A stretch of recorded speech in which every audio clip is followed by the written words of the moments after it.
now, as of now, we are live. Ladies and gentlemen, welcome back to another Podrace after party. And today I finally managed to pay Wada off, so I'm alive for another week at least before I manage to pay him again because I owe him a lot of money from all of these pod racing bets. And I'm General Catan, your host, and I'd like to introduce my co-host. And I'm Flipped Out, and I'd like to introduce our other co-host. And I am the Rent. And So I'd also today, like to introduce our special guest. I'd like to introduce you all, at least, well, you guys know that these guys need no introduction. I want to firmly welcome the two guests that I'm featuring tonight, Odin's movie blog and Josiah Rises. You know these guys, you've seen them on Geeks and Gamers, and the fact that you guys, you take the time to be on our stream tonight is amazing. It is wonderful. It's fantastic. We have a lot to cover tonight, so please just take the floor. Well, thank you for inviting me. Yeah, appreciate it. Yeah, great to be here. Really excited to talk about the topics we have for tonight. So it's gonna be fun. Wait, did you get a topic sheet, Josiah? Because I didn't. I heard rumblings and rumors of what the topics will be, but that's about it. So in my life, I've learned just to roll with it, so I'm rolling with it. Yeah. Cool. I do have some topics as well, but I know one guy here, General Katarn, is just dying to ask you guys some questions. So Awesome. I'll wait my turn. Guys, there's so many things that me and Flip want to ask you, and so I believe we also cover Rand. You guys have been on Geeks and Gamers for quite a time now, especially you, Odin. I've been watching you for a long time, and you've been very specific with the box office revenues and, doing covering a lot of that stuff. And, a lot of people don't cover, box office and, predicting revenues of movies and stuff. And when I started watching these things, at first I thought, why is that important? And then I realized that it may be important because it can dictate the future of a franchise and or, a movie and its sequel. So to start off, Alita Battle Angel came out and it came into our lives. I haven't seen it yet, but I hear that you guys have great reviews to talk about it, and you have a lot of positive things to say. And for you guys to say something positive, I'm going to, I want to ask because I haven't seen it, and I believe that you guys have a lot of good points to make on that. So just please expand. Tell us, what is it about? Well, first off, once again, thank you very much for having me. But also, Josiah has actually been a part of the Geeks and Gamers team a lot longer than I have. Because, I mean, Josiah, when did you join? When were you finally in connection with Jeremy? Jeremy and I first talked back at like the end of 2014, I think. Mm-hmm. So we talked. That was kind of when Geeks and Gamers, the Facebook group, was kind of taken off, and I reached out to him because I was interested in helping him out with behind the scenes with that. So I started with kind of being an admin for the Facebook group, and then Jeremy approached me eventually because he knew I was into videography and video editing and all that stuff. He was like, "Hey, do you want to help get the YouTube channel going?" So I was like, "Sure." So I actually was I was actually the first person to start posting on the YouTube channel with a friend of mine, and we had a show where we just kind of talked about random movie topics that like new movie news and stuff like that. And then over time, I mean, a lot of things have obviously changed since then. And so it's a long story. I don't know how much you want me to get into it, but it's pretty winding story through lots of dramatic events and all that stuff. But here we are with You are back.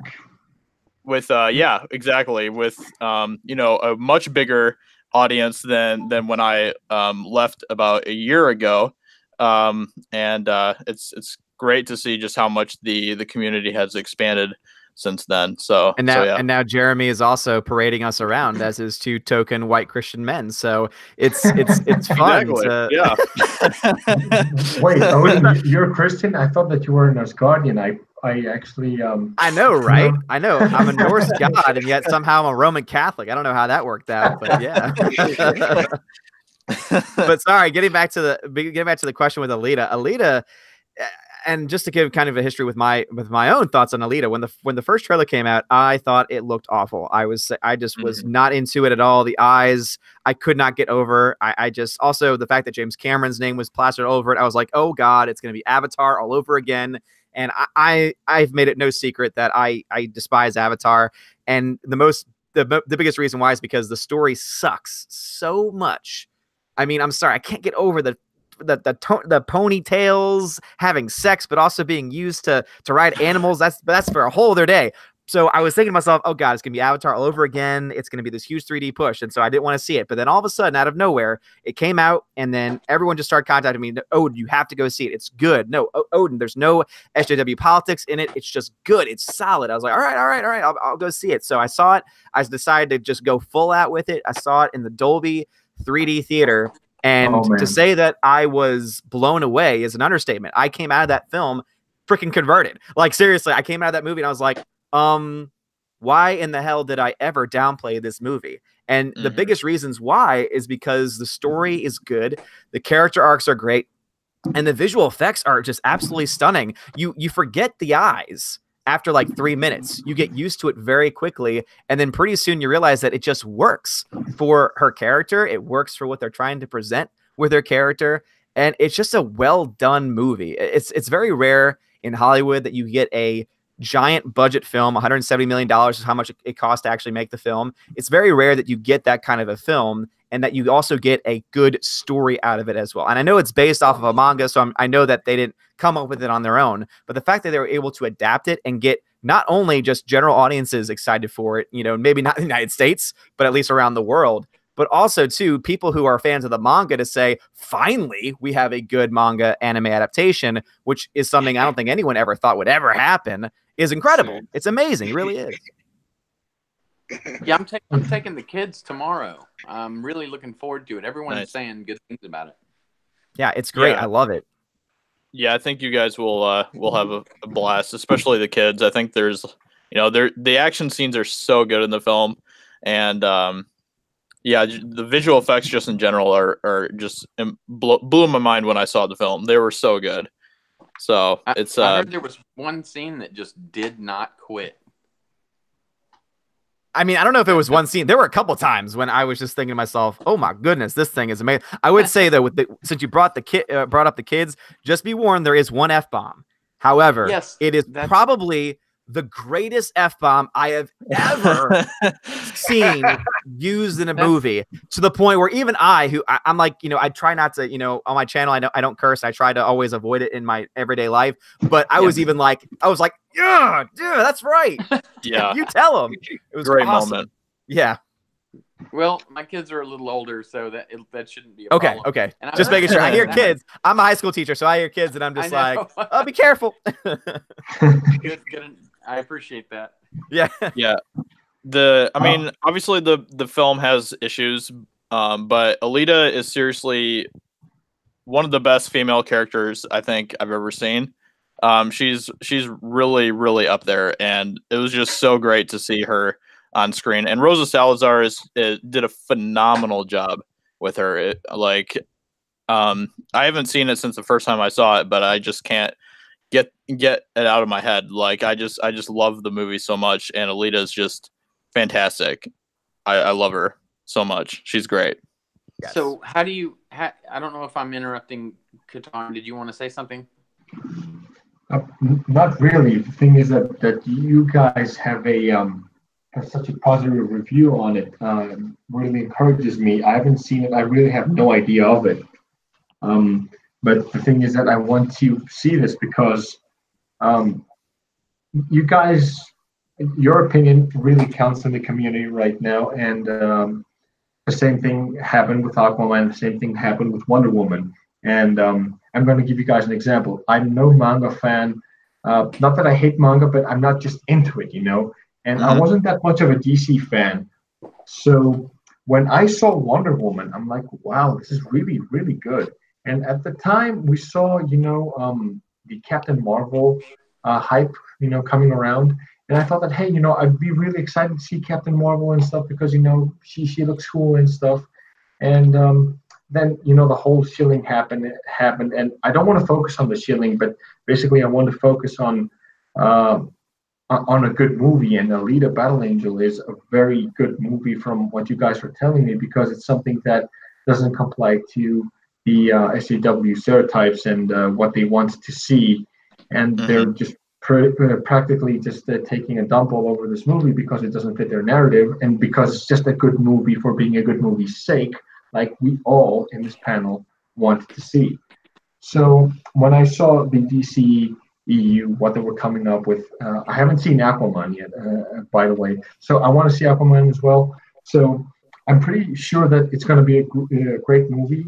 I'm going to go in with my own standards as well. I know when a good movie is a good movie and when it's just, flick and stuff. And as I said, and Josiah knows this because I was having this Captain Marvel rant and I just linked him and he saw this. But you'll remember when I said that, the DC EU is going to succeed because DC is not like Marvel, not this behemoth, but it is a escapism route. It is something that we enjoy.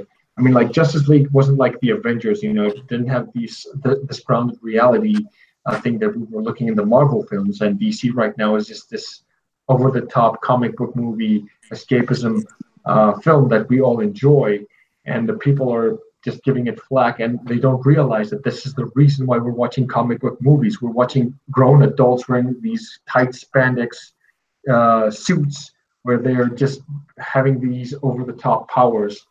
And Shazam is embracing that, and I think that it's going to succeed because it's actually embracing this whole superhero thing the way it should be, and I think it's going to be a success. And so far, just like Alita Battle Angel, just like the DCU right now, it's escapism. It is good.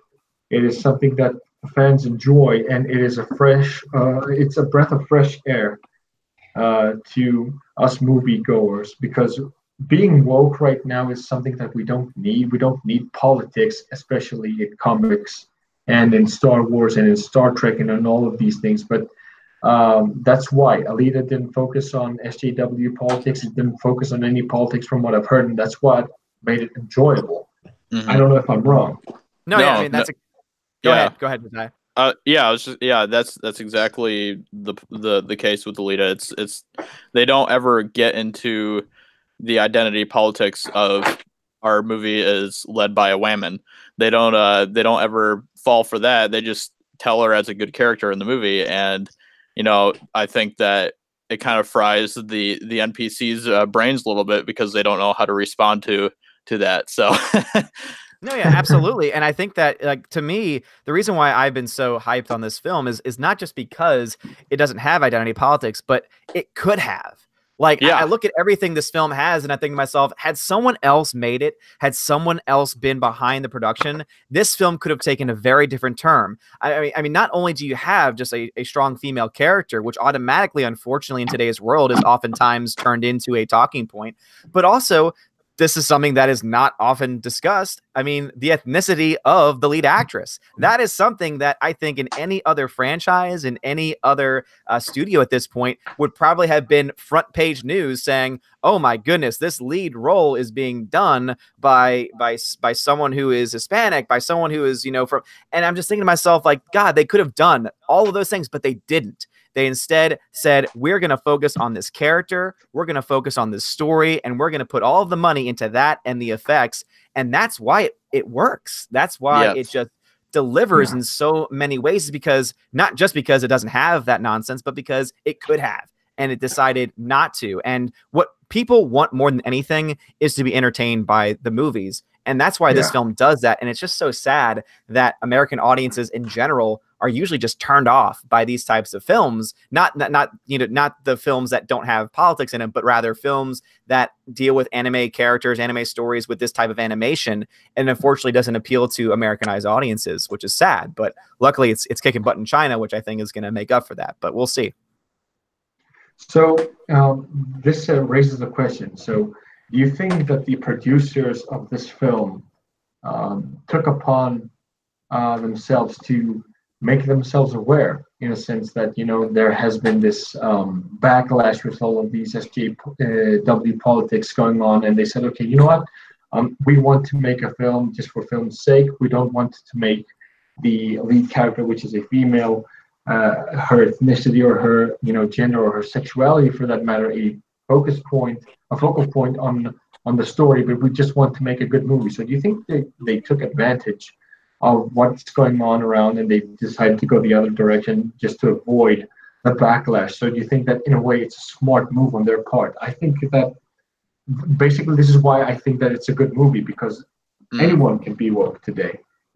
Well, I mean, I know that James Cameron, he actually is someone who, from what I've seen with some of the remarks that he said when Wonder Woman first came out, he actually doesn't really get into the whole identity politics very much. He thinks that women being in film is great, obviously, because he made films like Aliens and stuff like that. But he just wants to make good movies. I mean, he made some of those comments when Wonder Woman came out, because people were like asking him what he thought about the movie being led by a woman and all that stuff, and he basically just said, "That's fine, just don't make it that big of a deal out of it," basically. So I think that might have carried over into Alita at least a little bit. So, do you guys specifically? I guess I'm gonna address one of you so you both don't start fighting over each other to talk. But Odin, do you feel like that since they're starting to shut Brie Larson down, like Disney and Lucasfilm starting to shut her down, do you think this is due to fan backlash, or do you think it's due to Alita? Yeah, I don't know if Alita has anything necessarily to do with it, just because I think in their mind, they don't really see Alita as being a major property. I honestly hope and pray that not only China, but Japan and all the other markets that it opened in this weekend is able to kind of show that this indeed is a film that's going to end up making a lot of money. That's my projection. That's what I think is going to happen. But obviously, it still remains to be seen. These early numbers are good. But I honestly think that as far as Brie Larson being held back, I would even say I'm questioning whether they're even holding her back at this point, because yeah, she's kind of backtracked on one comment, but then you look at the way she says it. So basically it all comes down to how she's trying to claim that people took her, oh, I don't care about what a white man has to say about a movie that's not made for them, and therefore I am going to go out of my way to say, oh, this is my press day, and now I want to make it more inclusive. And so basically she said people are trying to assume, and people are trying to spin it, saying I'm taking seats away from this so-called table, and she's trying to say, well, I'm adding seats to the table. The problem is when that table already has a set amount of seats, and you get to choose who sits there, well, at some point, you're going to have to pull chairs away. At some point, you're going to have to pull things away from each other. So even in her so-called pulling back, she still, at the end of the day, didn't really say much about it. So honestly, I don't think she is going to back away. I honestly believe they are going to go full force by the fact that every trailer, and yes, they've released a trailer almost every day at this point. They've released new footage, some new cuts, that they have not backed away from this narrative that they're pushing. I don't think they're going to do it. And I think that, and I'm hoping at the very least, that when that comes out March 8th, that it bites them in the butt real bad, and it makes less than $100 million opening weekend, and then makes even less as the weeks go on. But until that happens, I don't think they're going to realize what they've done. Even after, I don't know if they'll realize or accept it. Because look at Star Wars. I mean, Star Wars, Solo lost $200 million, and they're still like, oh, twiddling our thumbs, and blah, blah, blah, we don't know. And so it's sad. It's sad because I don't want Marvel to go in that same direction.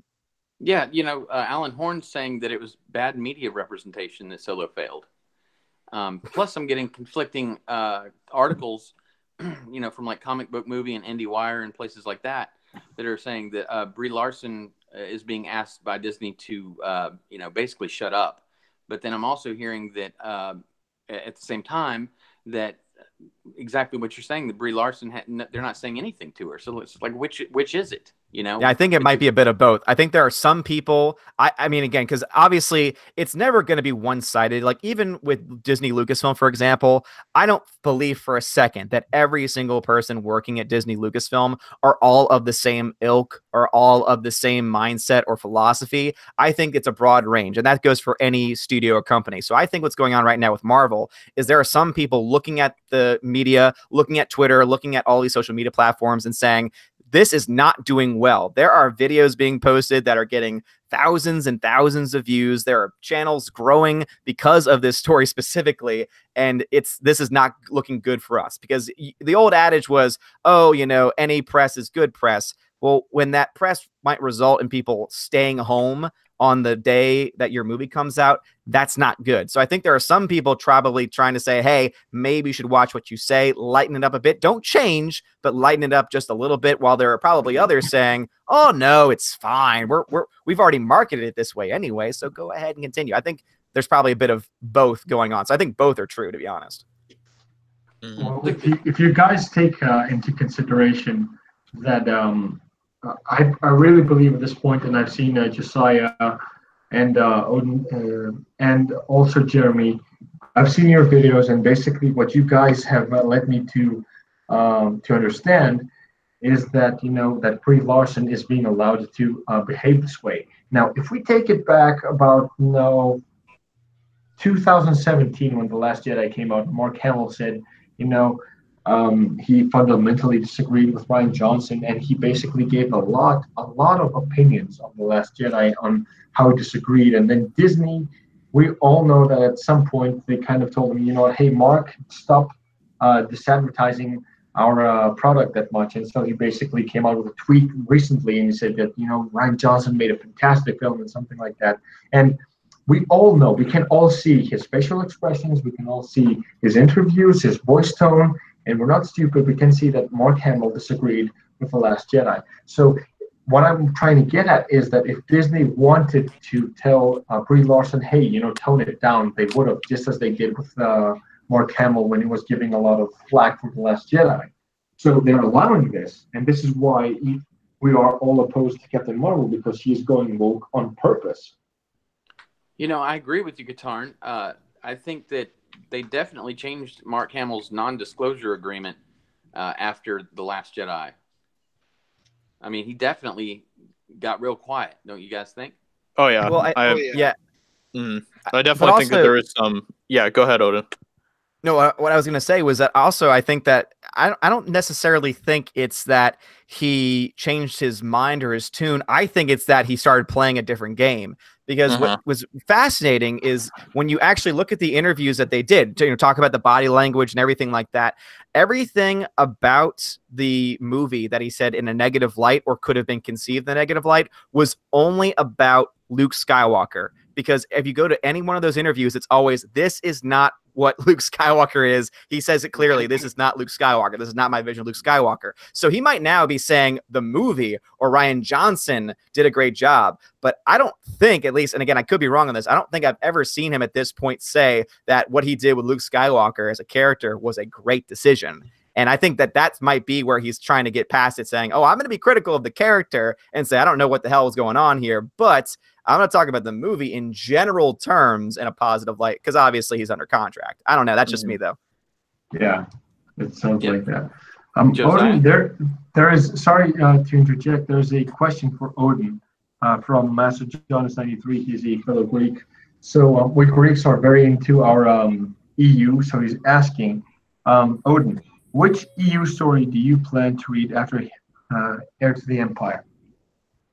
Oh, I've actually already so I'm trying to get my novels in order here. So I've already read the Thrawn trilogy. The Thrawn trilogy I've finished. I'm in the Thrawn duology now. So I'm actually in Visions of the Future, I think is what it is. So yeah, because the duology starts off Spectre of the Past, Visions of the Future. So I'm actually currently halfway through the Thrawn duology, like the second book in the Thrawn duology. So that is on my radar. It's excellent. It's still written and it's still a voice by Mark Thompson, who is one of the best voice actors in the business as far as Star Wars novelizations are concerned.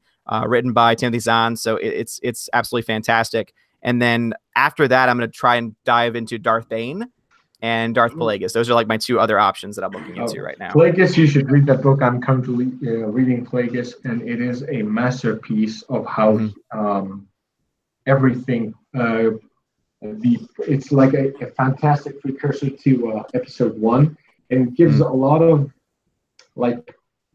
I don't know how to say this, but basically, if a lot of people didn't like episode 1, first I was like, I was critical about episode 1, and I thought that the whole Anakin thing, he just basically Jesus himself into life, with the whole virgin birth and everything.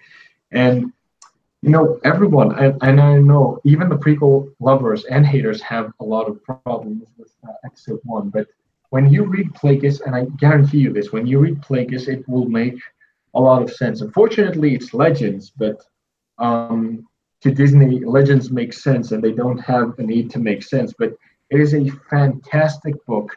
It covers Palpatine's early years so wonderfully. I'm sorry if I'm spoiling the book, but not exactly, because we all know that Plagueis was teaching Palpatine. And you can see all of these events leading to episode 1, making so much sense. And it's one of the few books that I've read so far, Star Wars. I've read Aftermath, for example, from Chuck Wendig, and I was like, okay, how? I read Bloodline from Claudia Gray. I'm like, okay, when did this happen? How did Leia become this? How did Han Solo just become that? And it didn't make sense to me. It always left a lot to be desired. But when I read Plagueis, I said, yes, this is Sidious. Yes, this is all of these characters. This is Maul. This is they feature basically all of the characters that you see in The Phantom Menace, and it is so true, the films, that it makes sense. And I really recommend this. You should read this. You should really read Plagueis. If you have That's on my list. So it's on my list, so don't worry. Yeah, if you don't like episode 1, trust me, this will fix a lot of it for you. I don't know if it'll fix episode 1, because episode 1 has some issues as far as dialogue is concerned. I've said this about the prequels constantly. I think from a story perspective, the prequels are a consistent story, and I love the story that it tells. But the dialogue, especially in 1 and 2 more so than 1, is just atrocious. So yes, it might fix certain elements, or it might. I think the more accurate is that it'll fill out the story of episode 1 a little bit more for me. I don't know if it's going to fix the dialogue. No, the dialogue. Yeah, the dialogue. Sorry, that can't be saved. It's George Lucas's dialogue. Can you say that you hate sand? Oh, I don't like sand. It's coarse and rough and irritating, and it gets everywhere. Okay, so I was going to ask Josiah this real quick, and Odin, feel free to pop in, and same with Katarn and Rant. But directed at Josiah, I was reading this article the other day. Since we're talking about Star Wars, a guy, what was his name? It was on IGN. Can't remember his name, but anyway, he's with Hasbro, and he said that with the 2 trilogies coming out, one by David Benioff, Weiss, and the other by Rian Johnson, Hasbro has a slate of content ready for fans. This is a backhanded way of Disney confirming that Rian Johnson still has his trilogy.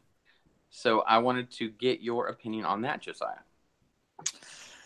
Oh man, I still don't think that Rian Johnson is getting his trilogy. I don't know, maybe that's just me, but I still don't believe. What I think is the trilogy that was handed to the Game of Thrones guys. I can't remember their names off the top of my head. I think that trilogy is what was supposed to be Rian Johnson's trilogy, but it was kind of subtly handed to them, and they just haven't really said anything about it beyond that, as far as press goes and stuff yet. I don't know.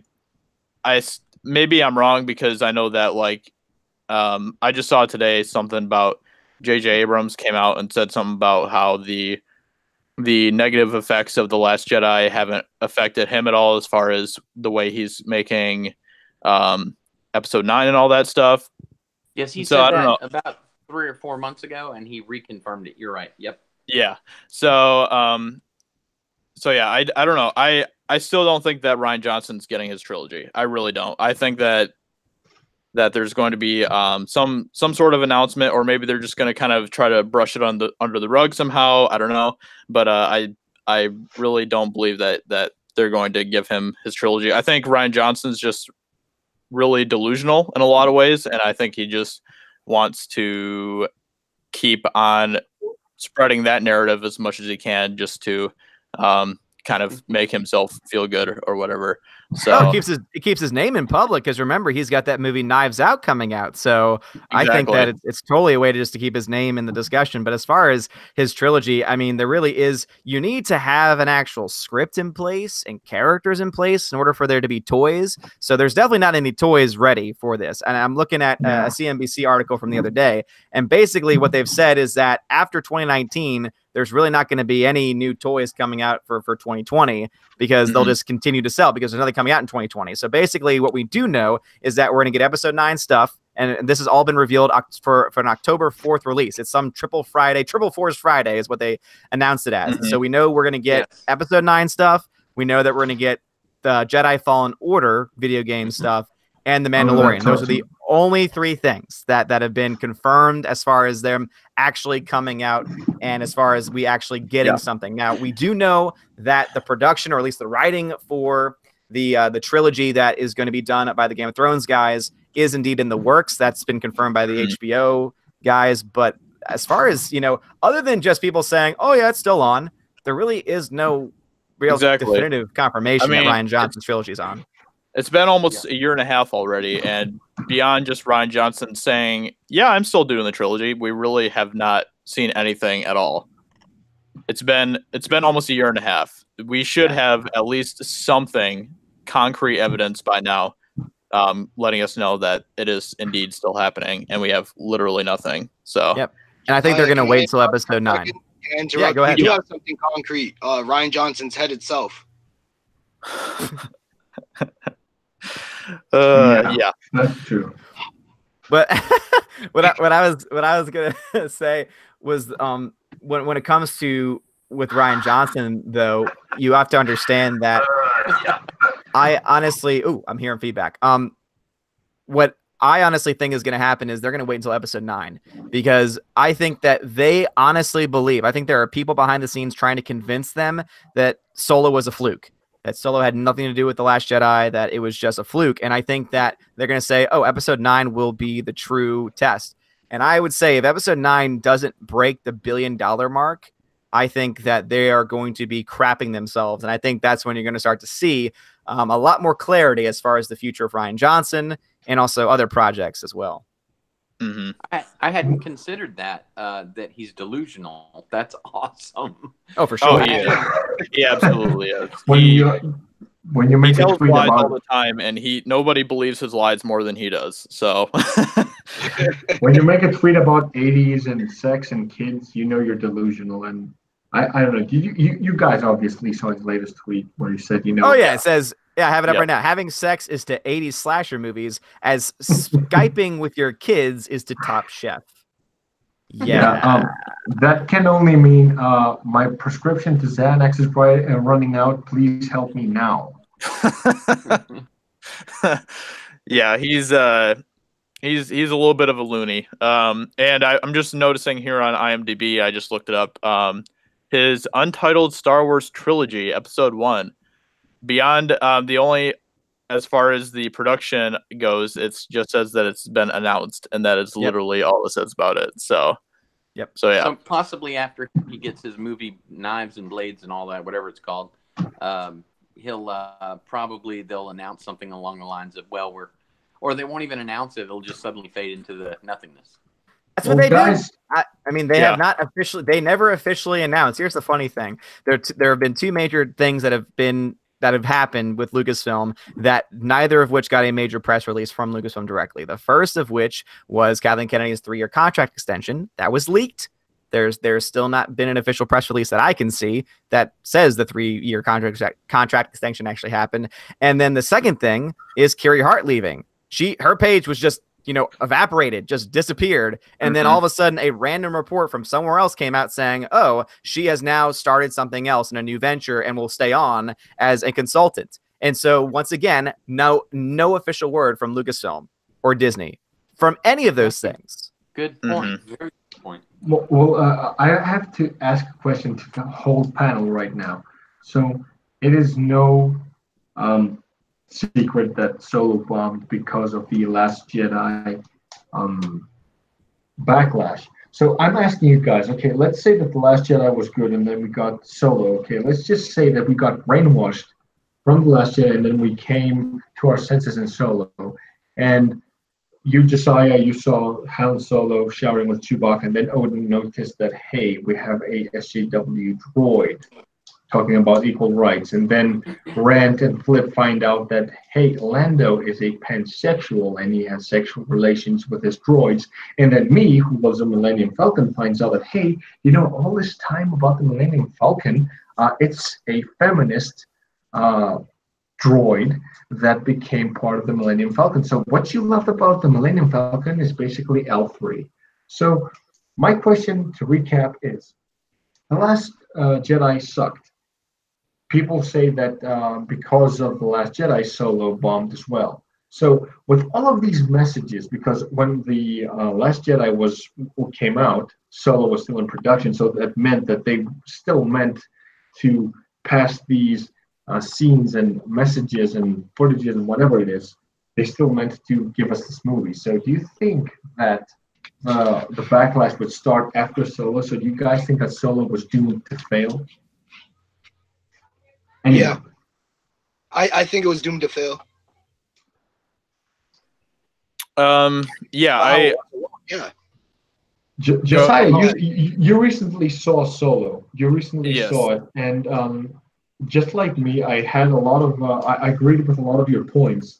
Now, Alden Ehrenreich he's not Han Solo, but he did his best. He was basically acting to be Han Solo, and we know that he wasn't him. So it was I didn't have a problem personally because I wasn't expecting much of this movie, but then they had these scenes inside, and then you think to yourself, why?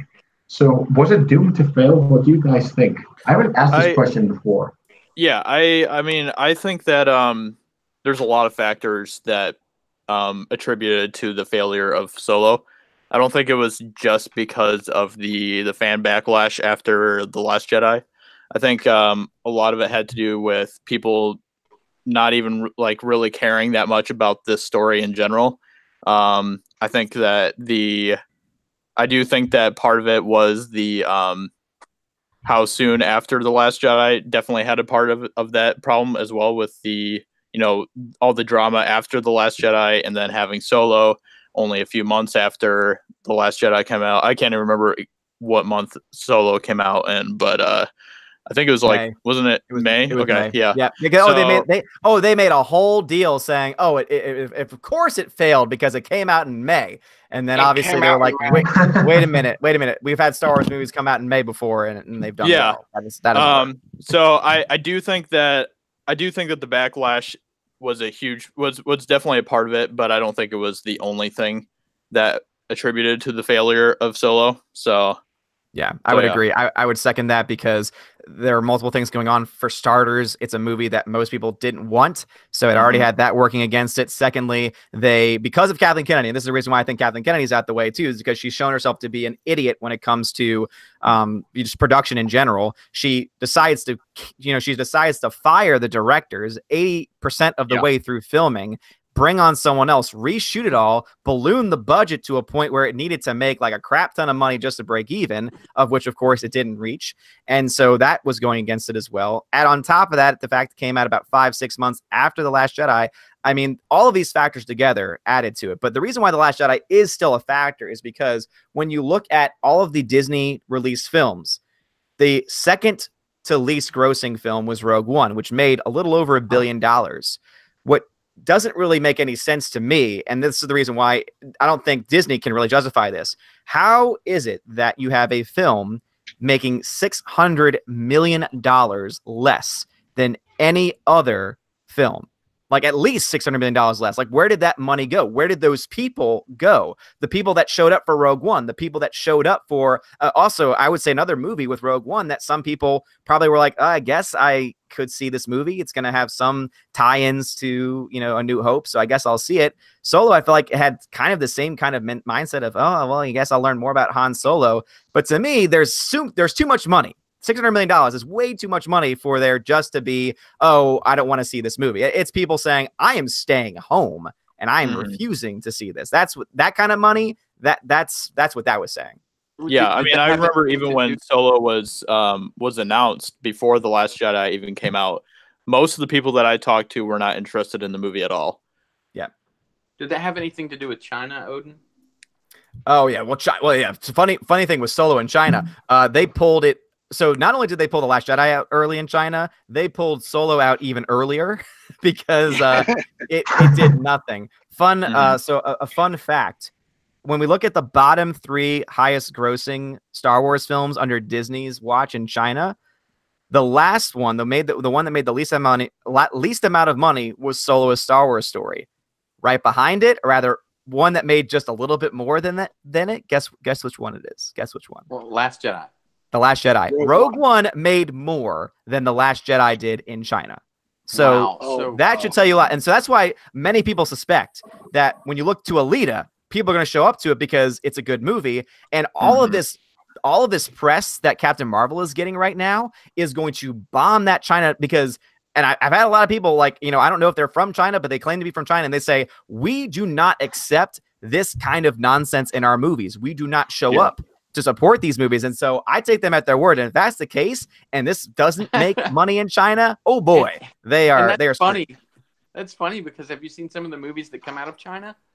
Oh yeah. Yeah. Weird. Yes, absolutely.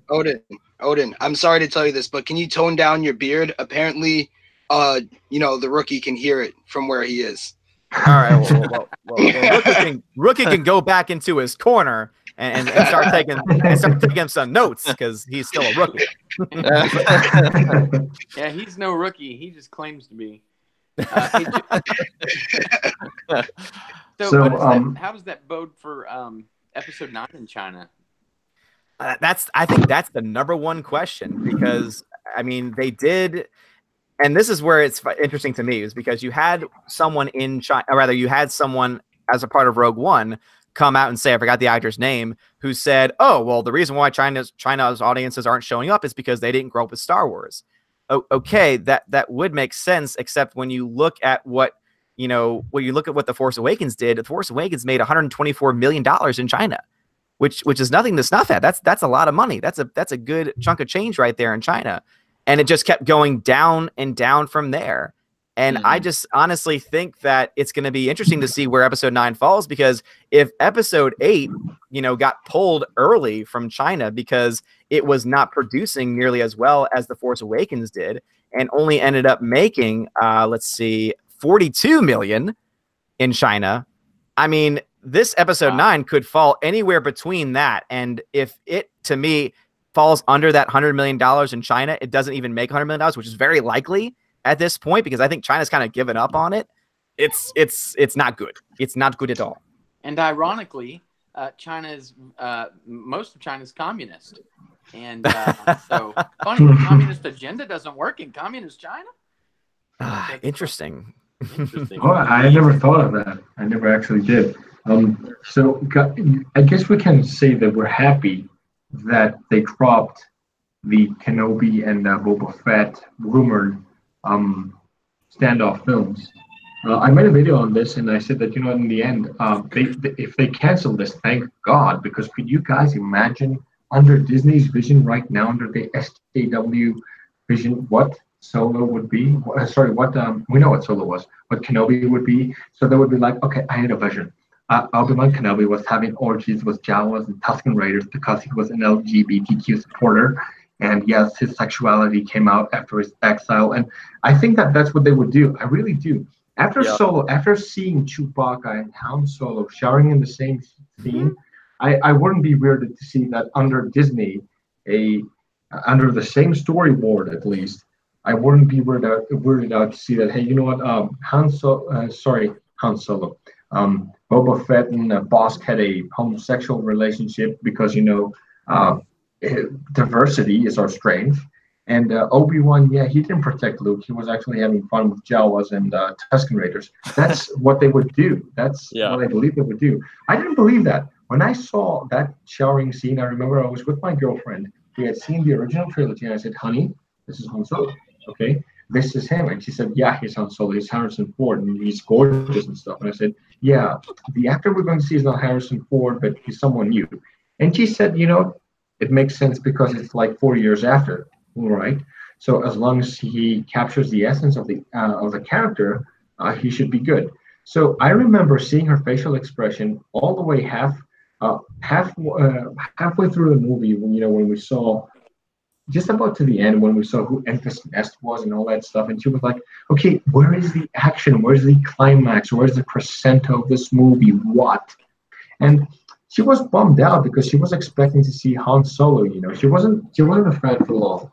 So it got me thinking that I got kind of pissed off. We all got kind of pissed off when we thought that, hey, we're not getting Kenobi or Boba Fett or any spin-off anthology film. And then when we saw Solo and she saw Han Solo and Chewbacca shouting together, it's like, are they gay? Did this really happen? I said, I really don't know. I was baffled at that moment. And she said, Lando Calrissian, he does droids. When did this happen in the original trilogy? And behind the scenes, man, he was screwing the cameras. We were so weirded out, and then I actually made another video on how they depicted Leia in the Galaxy of Adventures for kids, for children. They showed Leia venting in anger. It's like, Luke is such a buffoon. I'm taking the blaster from him, and I'm just basically shoving Han Solo back, and I'm shoving Chewbacca down the trash compactor, and I'm like, this isn't the original trilogy. This is a lie. This is basically a lie. And I mean, this is such a misrepresentation of all of these characters. And I said, thank God that they didn't touch Obi-Wan's character arc, that we have the comics, Marvel comics at least, where we see what he did on Tatooine. And although I'd love to see it on the big screen, and I'm pretty sure that everyone on this panel would love to see an Ewan McGregor, now that he's aged, to play Obi-Wan and reprise his role, I'm pretty glad that they didn't touch his character under the Disney shill rule that's going on right now. Because some weird sexual shipping stuff would have gone right now. I can tell you that. Mm-hmm. Speaking of Obi-Wan, directed at Josiah this time, do you think that it's true, the rumors that George Lucas is attached to the Obi-Wan Kenobi streaming TV series? Honestly, I have no idea. I don't follow Star Wars quite as much as Marvel and stuff. So I couldn't really say too much on that, to be honest. So. And wait, who is that was attached to it? George Lucas. No chance. No chance. Well, there was an article months ago, and I'll just say it real quick because I do want to hear what the rest of you are saying. But apparently, George Lucas was in Ireland looking for location scouting for them for the Obi-Wan movie. So that's why I bring that up. Yeah, and I just, again, you hear those things, but then it really doesn't pan out. I think that George Lucas is done. I think that even if they tried to bring him back, I don't know if he would. I don't think so. I don't know if he would touch it. I mean, keep this in mind. The guy received a $4 billion payout to basically sell one of his most prized possessions. I don't think that he would want to jump back in at this point after doing that. I think that probably, even though some of us look at the money and think, oh man, like I would have taken that. I honestly think that even though he was well paid for, it was probably one of the toughest things that he had to do because he was letting go of a universe that he had been a part of for the better part of like 30 years. So you don't just, easily let that go. I mean, the fact that you had in those interviews, Kathleen Kennedy and other people saying, we are going to protect these characters. We are going to respect them. We are going to do justice to these characters. And I think that he said, okay, well, obviously, I'm going to get paid because he's a Hollywood guy still. I'm going to get paid for it. But I think he also honestly thought that they were going to do it justice. And I think he's probably looking at this now saying, I mean, God, this is awful. And I don't know if he would ever come back. I mean, I never say never is what they always say, but I just don't see it. I really don't. Yeah, I kind of think that George Lucas really wants to distance himself from Star Wars now. There was a lot of backlash towards him after the prequels, and I think he just kind of got tired of everything. And from what I've heard, the actual deal when he sold Lucasfilm to Disney, it was a pretty quick deal that was done. Like it wasn't a huge issue or anything. Like it happened pretty quickly from what I heard. So Yeah. I think Lucas is done. I really do. Well, I mean, even still, at least Ewan McGregor is attached. Are you guys excited about that? Do you think there's something there for us to actually get excited about? Maybe. Yeah, if it were true, I would say yes. But because we know from Bob Iger that all of their projects have been put on halt, and because we know that there is absolutely no definitive plans for that to go forward, I would be very hesitant. My honest theory with everything going on in Star Wars right now is that when Episode 9 comes out, it's going to underperform. It's not going to meet their expectations. It's going to, I think, really show that The Last Jedi did more damage to Star Wars than they thought, that the Rian Johnson, Kathleen Kennedy era of Lucasfilm really did do a lot of damage. And what they're going to do is at that point, their streaming service will have been launched. They probably will have been doing very well when it comes to subscriptions. I honestly do not think subscriptions to the service are going to be bad, because there's going to be so much freaking content that they're going to offer. People are going to be like stupid not to sign up for it, because they're getting not only Disney, but also in March and April, when the Fox deal finally goes through, they'll have all that content as well. So I think that is going to be where their focus shifts. And I would not be surprised if after we get the films coming out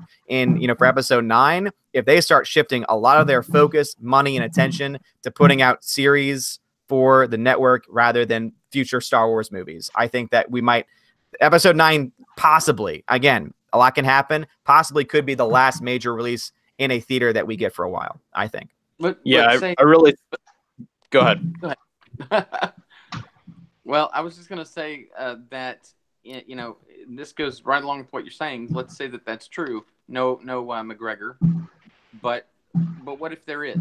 Are you excited? If, let's say, we find out that it's a confirmed situation, and I agree with you. They've got shows lined up called Princess Leia or whatever that it'll be called, but she's supposed to be having her own show. Captain Phasma, Knights of Ren, Darth Bane, even. Of course, I'm going to bring up the rumored Rose Tico. Of course, we know that's not happening. But if McGregor is really in it, should we be excited?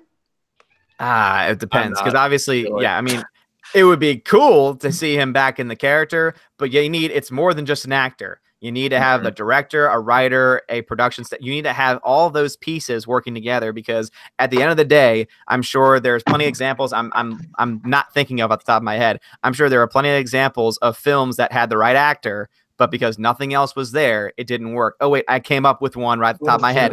Terminator Genesis, even though it had Arnold Schwarzenegger in it, did not obviously perform because it didn't have anything else working for it. Yeah. I mean, they had the robot learning. They had him try to become more human and stuff, and it was kind of funny, but it was all based around her, and it was just kind of And Emilia Clarke is not terrible either. Child. That's the thing. They took people that weren't bad actors, and it just was not well written, well directed, or well produced for that matter. Like, again, all of those factors matter. And when you have a series, when you have a franchise like Star Wars in the state that it's in, you need a total overhaul. You need essentially a rebirth. And I think that that's the reason why you're hearing probably more out of anything else about two things, The Mandalorian and Episode 9, because those are the two things that they have coming out this year, and those are the two things they're putting their hopes on. They want to make sure The Mandalorian kicks off their streaming network, because if The Mandalorian is successful and gets praise from critics and fans, boom, they know Star Wars can be successful on the smaller screen with live action stuff, and that's when they can shift their focus. And if Episode 9 does well, then they can make up for the loss of Solo, and then they can maybe, hopefully, bring some fans back. But obviously, that's a huge thing, seeing that you have The Last Jedi, which needs to be totally retconned in order to make that happen. It won't be enough. I was actually looking at the EU yesterday, Odin and Josiah and everyone on this panel. I was looking at the EU yesterday, and I thought to myself, okay, what did we fans want to see? We wanted to see the EU stories come alive from comic books. It's like it happens from Marvel. Okay, yeah, you can have a few variations and differences and, different executions from writers and directors and actors. But what we wanted to see was basically already set in stone. It was already written. But Disney was like, no, we want our own narrative. And it's kind of saddening because the success of Star Wars was there. It was always there. It didn't have to be repeated. It didn't have to be generated. It had to be replicated. That's what I always said. And I had this conversation with my mother the other day, and well, she saw this Force Awakens spot on satellite TV that we had here, and she said, "Oh my God, they're still making these." And I said, "Yeah, where have you been all this time?" And she said, "Yeah, you know what? I saw the original trilogy. I get the prequels, but the sequels."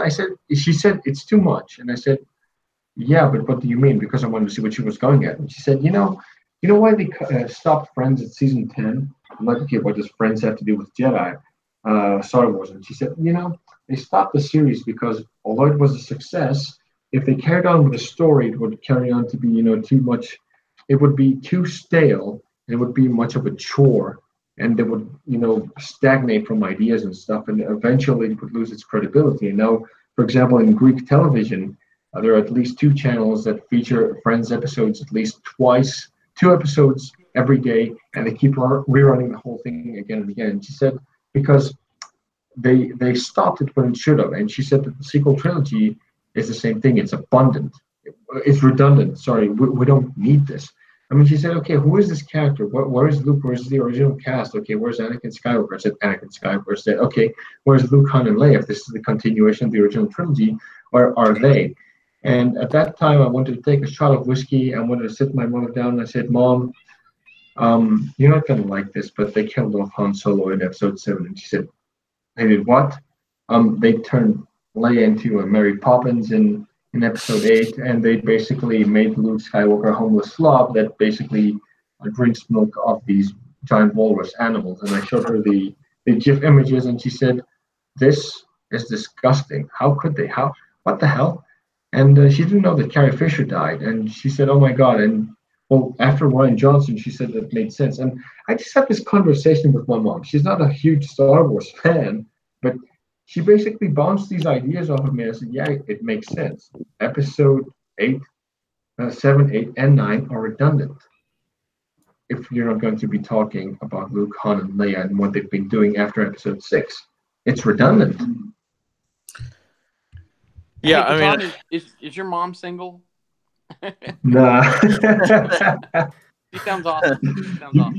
You guys can ask my dad. I'm just playing. I'm playing. Go ahead, Josiah. I didn't mean to interrupt you. Yeah, I mean, I think that if done the right way, the sequel trilogy could have been amazing and could have done really well. I just don't think that the people who worked on it understand the spirit of Star Wars. But I do also think that, being that it's under new ownership and all that stuff, maybe what they should have done along the way, maybe, between the episode 7 and 8, and then 8 and 9, maybe they should have done films that were taking place in the Star Wars universe, but not in any way connected with the overall story that we know at this point. I think that would have been a much better direction to go. Agreedo. So Yeah, I get. Yeah, that's the so that will say yeah. So it makes sense. I mean, they could. I don't think that they could have made a better story at this point because introducing all of these characters, they in literature they don't make sense. I have this whole video series where I basically just debunk the Last Jedi based on its literature, and the Last Jedi is illiterate. Ryan Johnson is illiterate. Okay, because we all know in the first movie we meet the main protagonist, and yeah, we meet the main villain. In the second movie, the bad guys win. In the third movie, oh yeah, the good guys uh, complete the hero's journey, and they manage to beat the bad guys. So the Last Jedi just took everything away from all of these elements of the good versus evil stories that we know, like the Lord of the Rings. Could you guys imagine if Sauron got punked in the Two Towers like a little bitch, just like Snoke did? I mean, you know. Yeah. Yep. So It would not have been good for sure. what I would like to do, if you don't mind, guys, I mean, I've got plenty of Star Wars material to ask you about, but Josiah, you mentioned you really focus more on some other things. So let's talk about something else just for a minute, and we can get back to plenty of Star Wars because God knows there's a lot of that. What about you guys? What do you think about who's going to be the next Batman? What do you think about why it is that Affleck couldn't do it? What's your theories behind that, Josiah? I like that. As far as who's going to be the next Batman, I really have no idea. I know that Matt Reeves is looking for someone who's between the age of 25 and 30. He wants someone who's younger. So that'll be interesting to see who they can find that fits into that category. Well, you know how they've got a successful franchise with Wonder Woman. They're about to drop 1984, and they're already talking sequel to that. Then you've got obviously Aquaman. Whether you liked it or not, I did like it, but whether you liked it or not, it was successful, and they're already talking another one of those. So where does Justice League land? How do you bring a new Batman in, and who do you think it could be? That's a lot. Yeah, I mean, yeah, it's really hard to tell with the DCU because they like change things all the time and they cancel movies and then announce new movies and then they cancel those like a month later. So it's it's always really hard to tell exactly what's happening with the DCEU. But I do think that Wonder Woman and Aquaman will probably end up becoming bigger focuses for them moving forward, especially Aquaman, seeing as how well his movie did. So I think that at this point, I don't think that we're going to see any other Justice League movie for a while because the solo films have been doing much better than their team up movies have been doing. So I think that we're going to continue to get more solo films for these characters moving forward. Obviously, besides the Birds of Prey film coming out. So I think that I think a lot of it does depend on how well some of the other films that they have coming out, like the Joker, is going to do and all that stuff. And I think the DCU, Warner Brothers, is just going to continue to kind of be reactionary like they have been, where depending on whatever film does better, they'll start to go in that direction. So, do you think a Flashpoint to bring in the new Batman, a Flashpoint movie? That would be pretty cool. I think a Flashpoint movie would be amazing. And that's something that that's one of the films that I've been wanting for a while. Especially with how poorly they serviced that story in the TV series of The Flash. So yeah. I like the TV series, but I get what you mean. Yeah. Yeah, agreed. Like, honestly, the TV series got me to realize, like, the Flash has more than just super speed like that. He can actually, obviously the time travel, but, being able to phase through walls and all of that. I was like, oh, wow, that's cool. Yeah.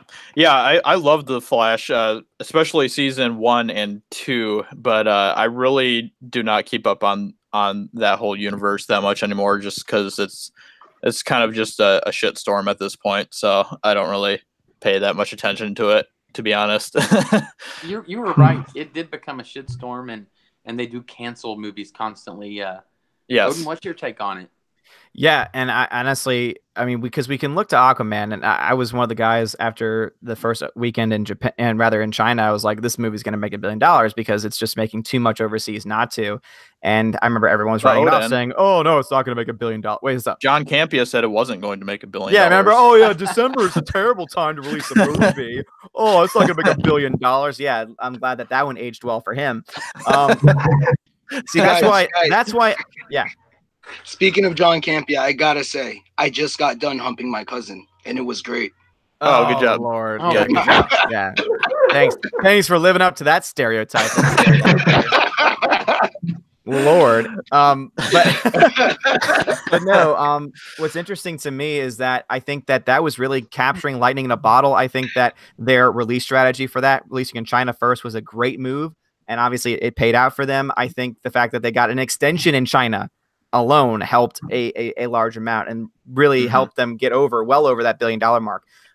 But you add on top of that the fact James Wan, is capable hands, knows how to make a movie, especially a movie that's going to make money. I think all of those things came together. Shazam, I think, will be successful because it's the next DCEU film. The trailers have been great. Is it going to make $1 billion? I doubt it. I think it's going to be successful. I think it's going to, be profitable. But I really don't think that that's the kind of movie that's $1 billion type film, honestly. I mean, if it does, great. I mean, if those numbers come in opening weekend and it's just making crazy money, I mean, hey, that's going to be awesome. But, I'm also, I try and be a realist when I can. So that's going to be big. But then after that, you don't have anything until Birds of Prey. And Birds of Prey is the one I'm worried about.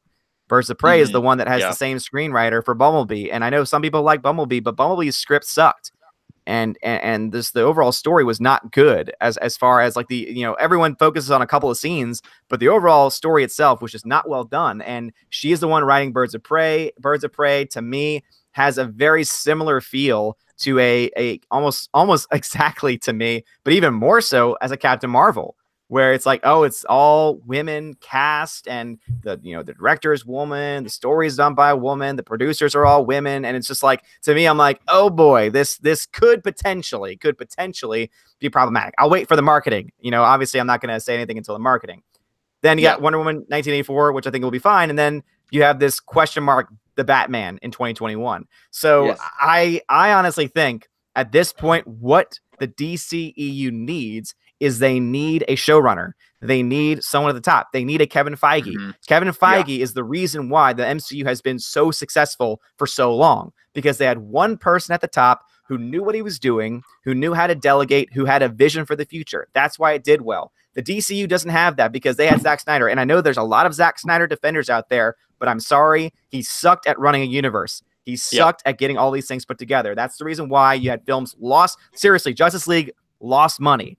Justice League was the lowest grossing DCEU film of all, seriously, that's how bad it was. So that is something they need. They desperately need someone at the top who can get all of these things together, because until that happens, all they're going to have are a bunch of random films coming out at random times that are kind of connected to each other, but in the end are just, okay, where's this going? So that's the first thing they need to take care of, is getting someone at the top who knows what they're doing.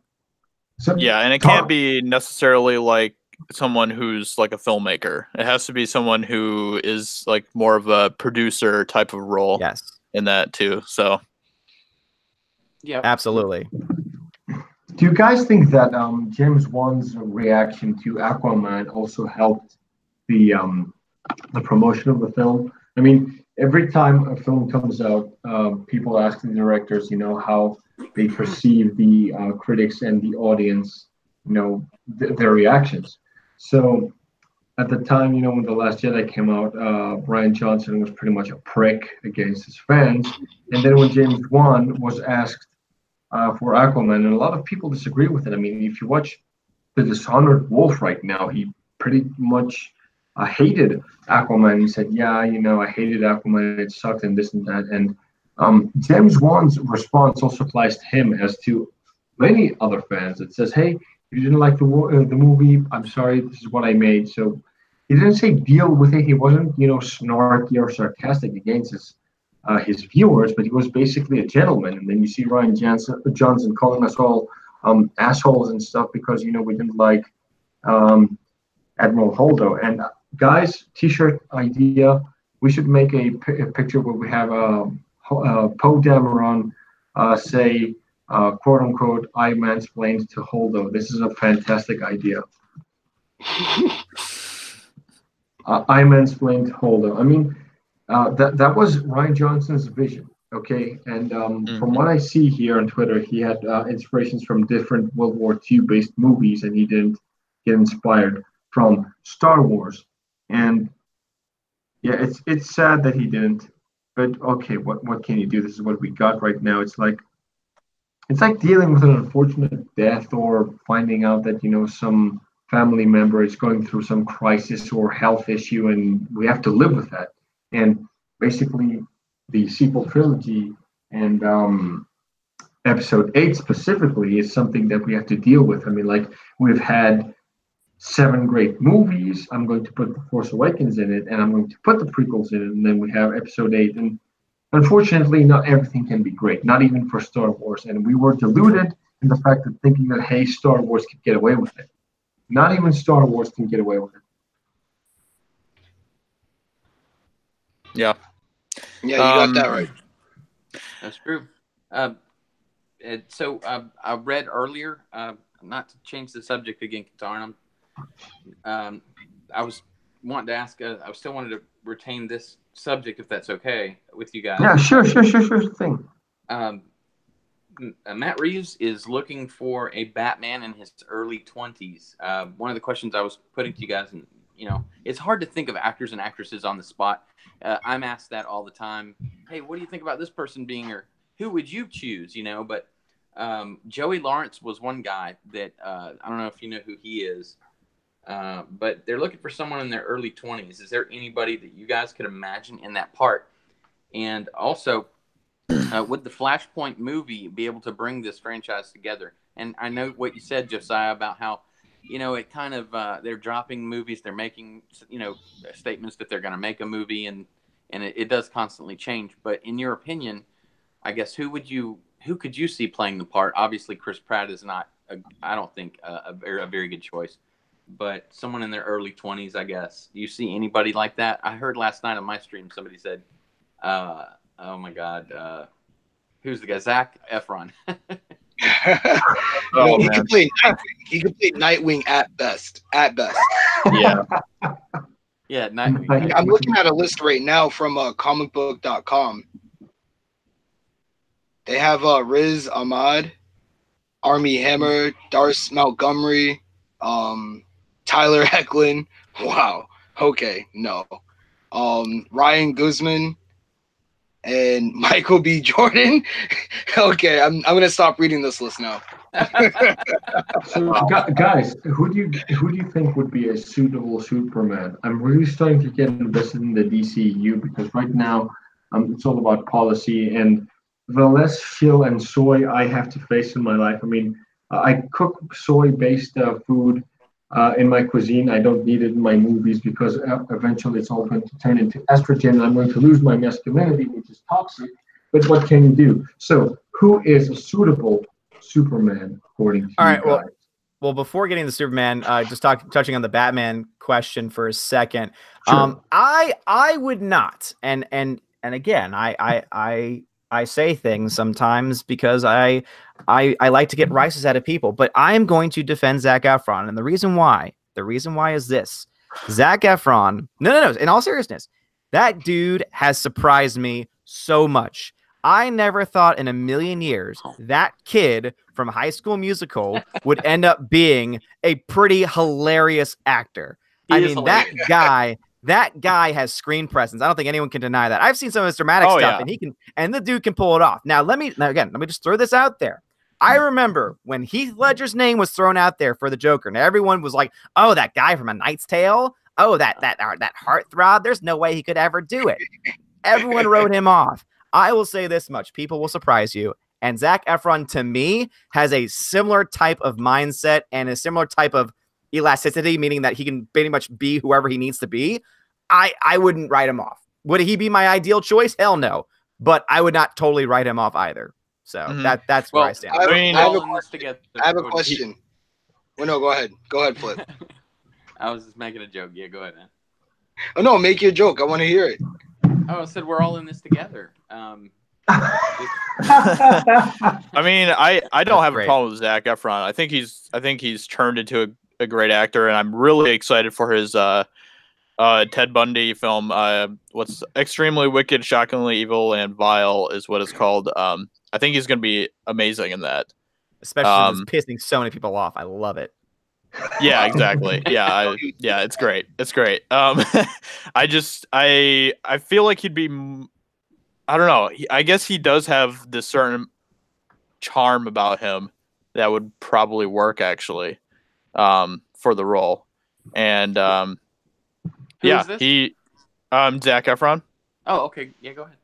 Yeah. I mean, I know people like to make fun of him because of where he came from and all that stuff, but I think he's really proved himself a lot over the years, and I've enjoyed his recent performances. I thought he was great in Greatest Showman, and I didn't necessarily like the movie, but I thought he was hilarious in Baywatch and all of that stuff. So yeah. Yeah, he's not a terrible choice. I even said that on my stream last night. He's not the worst choice ever. Mm-hmm. But Yeah, but it's the thought that it's that kid from High School Musical. That's what always gets him. Yeah. Yeah. But the same thing was said about Heath Ledger, and he is now a legend. And for anyone that tries to always, because I hear people say, "Oh, well, if he hadn't died, it wouldn't have been." No. It would have been his like jumping pad into like the stratosphere of success. Like no doubt in my mind. Sure. I mean that performance was awesome. I mean, come on. I mean, till this day, I still try to imitate him. Are you serious? Oh, Yeah. I actually did this one time when we were doing this. I don't call it a skit thing, but I told my family I would do the Joker and his laugh. I'm not going to do it right now because if I do, they're going to be freaked out. But the thing is that my mother and I will watch the Dark Knight the other day. We love watching movies together because I tell her, hey, I just talk about these things on my stream, and she's like, okay, just fire it up. And she loved The Expendables, which is kind of weird. And she's like, yeah, you need a good movie like that. And so we watched Batman Begins, and then we watched The Dark Knight. And then when we put The Dark Knight on, it gets me every time. And my mother, she didn't know she was going in, and she expected the Joker to be, like the one in the animated series. She expected a Mark Hamill, the Joker, and she didn't expect this crazy lunatic side of the Joker with Heath Ledger. And to me, he has become the staple. Guys, this movie came out in 2008, and this was the era, 2008, 2019. This is the decade where villains get the most sympathy. And I stand by my belief that Heath Ledger was the guy that created all of this. A long time ago, we always wanted to see the villains lose. And if it wasn't for Heath Ledger, I don't think the Darth Vader comics would be what they would be right now. Darth Vader wouldn't have the appreciation that he had right now. But that's separate because George Lucas wrote both trilogies, prequels and original trilogy. But basically, Heath Ledger's Joker led to the sympathy. My mother's like, why do you like the villains so much? I said, being the hero is easy. You're the good guy. You wash your hands and that's it. You're clean. But the villain has more complexity to them. Why did they become the villain? Ask yourselves this. And she said, yeah, I remember you used to be too much into your literature and stuff. I said, of course.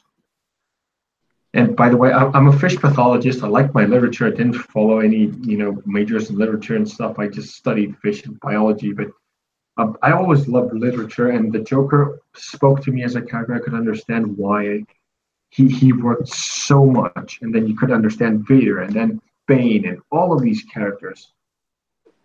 Mm-hmm.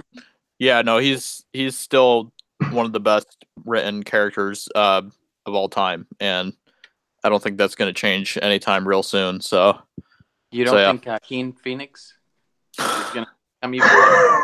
If anyone could, I think it's him. To be honest, I am all on board the Joaquin Phoenix train because that dude can act. I think that he could recreate, and just as we're all saying, keep this in mind. No one in a million years thought that anyone would ever be able to recreate what was done by Jack Nicholson. And now we have Heath Ledger. And I honestly think if anyone has that potential, it's Joaquin Phoenix. The one thing that might keep him from greatness is the fact that all I'm hearing from that movie, or all the rumors I'm hearing from that movie, is that they're going to try and in some way go after Donald Trump with their villain. And if that is the case, Oh no. if that is going to be the direction they go in, then I think that could ruin it. But I did mention in the group chat, I do have to head out because I have family coming over in a couple minutes. Yeah. But I just wanted to say thank you for having me, for hosting me on this on the channel and the chat, and I had a lot of fun. And thank you. Awesome, well, thanks awesome. for being here, Odin. We're very happy that we managed to have you on this, because you have you took the time out of your schedule, and I'm a person that is very critical of his time, and I appreciate when people make this time with the whole streaming thing, because it's not like 1 or 2 minutes, like an hour or two, and out of 24, that means it's like a 12th of your day spent with me, and that is something that I will cherish. So Odin, if you ever want to stream with us again, you should know that this panel would love to have you on again, because the conversations, every stream gets better every time.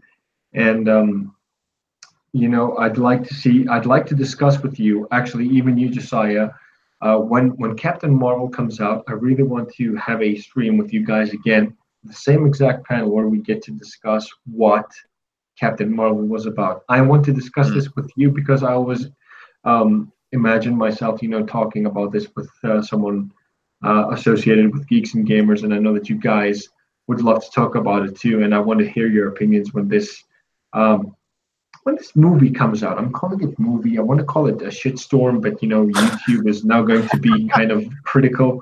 Sorry, what they say. Sorry to cut you off, but I do have to go. My family just got here, so I'll talk to you later, right? Awesome, Odin. Thank you for coming on, my friend. All right, we'll catch you sometime later. All right, bye. Thank you for coming, bro. Right. Yeah, I would definitely be interested in discussing Captain Marvel when it comes out, for sure. I already have a couple other people that want me on their live streams as well. Not even associated with Geeks and Gamers at all, that want to talk about Captain Marvel with me as well. So yeah, that'll be fun. That'll be fun to talk about. What's your opinion of Joaquin Phoenix? And actually, fun fact, I dated one of River Phoenix's ex-girlfriends once. Really? Yeah. Well, wow. He was filming in Atlanta, and I met her a few years ago, so it was kind of weird. But when she told me, I didn't believe her. But then she just, I don't know, her friend backed her up on it, and she had a picture of him and her, so kind of hard to deny. But anyway, what do you think about Joaquin? Yeah, I miss River Phoenix, though, man. I really liked his portrayal of young Indiana Jones, and I think his career was so far ahead of him. Wow. Wow, what a cool guy. And definitely. But what do you think about his brother, Joaquin? Yeah, I think I enjoy Joaquin a lot. I think he's an underrated actor in a lot of ways, and I think that he does a great job. I don't really have too much hope for Joker at this point from the things that I've heard about it, but that could obviously change. I hope that the DCU doesn't start to dabble in the politics that I've heard they were talking about as far as Joker goes, and what's his face? What's his name? There was a guy who was supposed to be playing like a parody character of Trump in the movie and all that stuff. So yeah. I don't know what to think about that movie as of yet. It could either be really good or terrible. But I do like Joaquin Phoenix a lot. I think he's great. I enjoy him. What do you think about the makeup for the new Joker, the Joaquin Joker? I like it a lot. I like the kind of retro type of feeling that they're going for the movie and stuff. I think that's really cool and kind of unique to what we've seen up to this point as far as, well, kind of superhero films in general, I guess. But I think that it's cool that they're starting to make some of these movies in different time periods, like how Wonder Woman's going to be in '84 and all that stuff. So I think that's cool. I think that's really neat. Can I entertain this panel with the whole Joker thing? I watched a video on MatPat's channel, the film theorists, and basically the Joker is split into three different eras or ages, if you will, and each I'm going to say era has a different depiction of the Joker. Now, if you take the first Joker, which is Cesar Romero's Joker in the Adam West Batman series, it was like this kind of Joker that was pretty much, a clown, a conventional clown to Batman.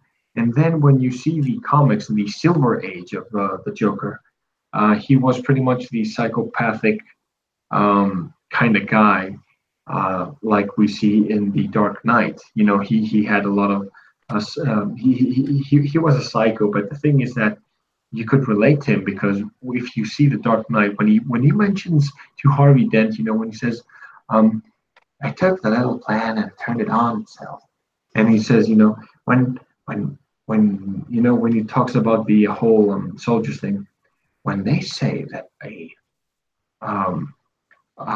drum of soldiers is going to be blown up, nobody matters because it's part of the plan. But when I say a little mayor is going to be blown up, well, everybody knows the mines. And, this is the amazing part. And I paid attention to it, just not only the theatricality of the scene, because he said soldiers. So maybe is he a soldier that's suffering from PTSD? Because a lot of people, and Flip knows about this, we've been discussing this lately, people that are in the army have suffered from PTSD. I was in the army as well.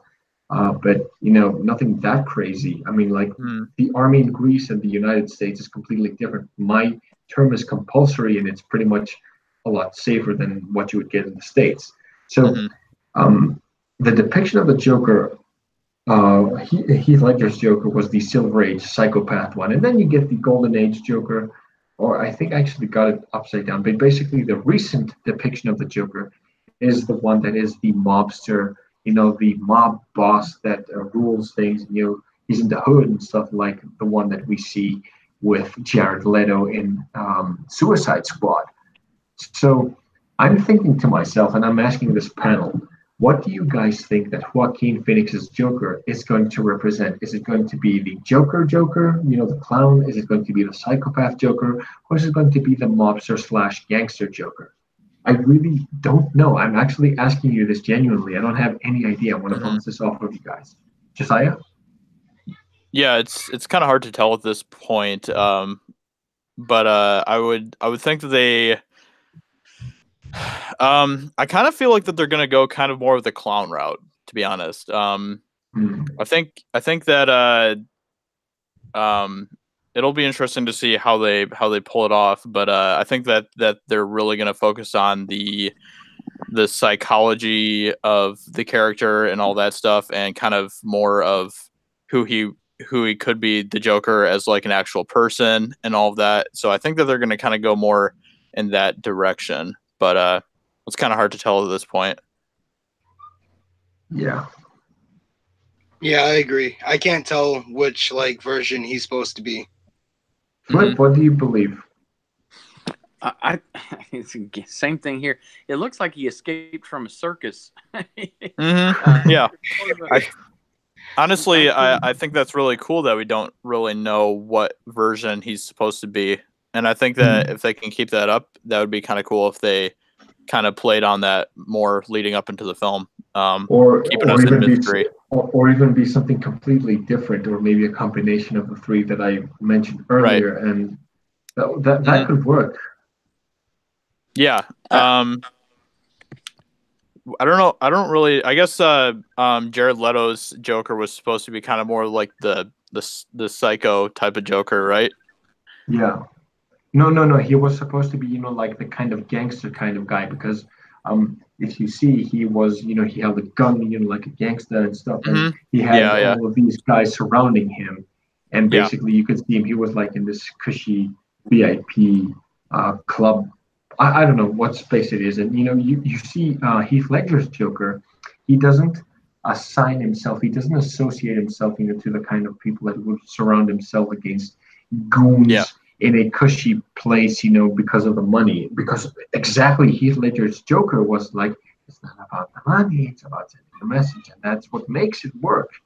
And that's why he's my most favorite depiction, because you see, the psychopath part of the Joker. Now, I know that if some people are monitoring this, I'm going to be arrested by the CIA in the next 6 months. But to justify myself right now is that when people turn psycho, when people basically snap, if you actually trace their psychology predating that snap, if you will, not the Thanos kind of snap, but if they just lose it, you have to realize what made them lose it in the beginning. Now, the first kind of Joker clownish one is supposed to be a friendly antagonist to Adam West's Batman because it's not as intense as the ones that we get today. I mean, like he wasn't like that kind of intense Batman that we see that kind of just.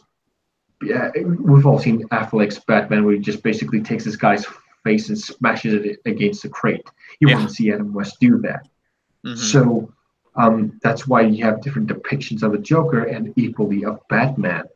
So Joker, of course, is more diverse than the Batman that we get because Batman is Batman. So I think that's the Joaquin Phoenix one is going to reincarnate the Cesar Romero one, the one from the 1966 TV show from Adam West. You know, the Joker one, because the makeup is fitting, and you don't see it kind of psycho. You see it kind of clownish, kind of fun.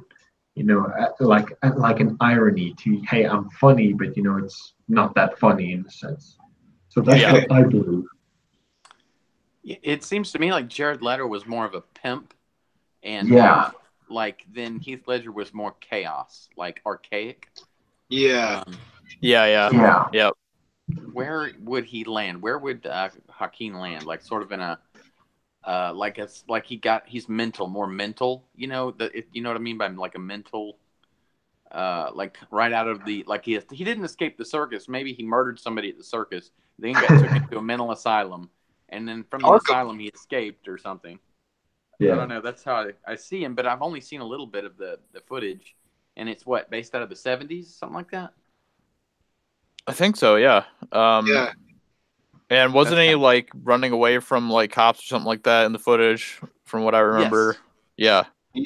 So he's like going through a subway or something, and people with bell bottoms around, and it was cool. Just kind of funny seeing him just kind of like running through the streets, like I don't know. It's just it'll be. It seemed like they're really going for a more grounded type of Joker in a lot of ways, which is kind of interesting. Yep, like he's definitely got a hold of reality, but then he's also mental, like someone about to shoot up a school, like mentally. I don't know what the word is. Yeah, definitely. His engine is revved and he's willing to do it, but mental. I don't know. That's the only thing. I think it's a good choice. He's a good choice. I wonder, because they did say that this particular Joker is just going to be a standalone movie. But you know how DC is. You literally said it for me. You said it earlier that they, they're on again, off again, etc. But what if it turns out to be good? Do you think they pull this Joker into?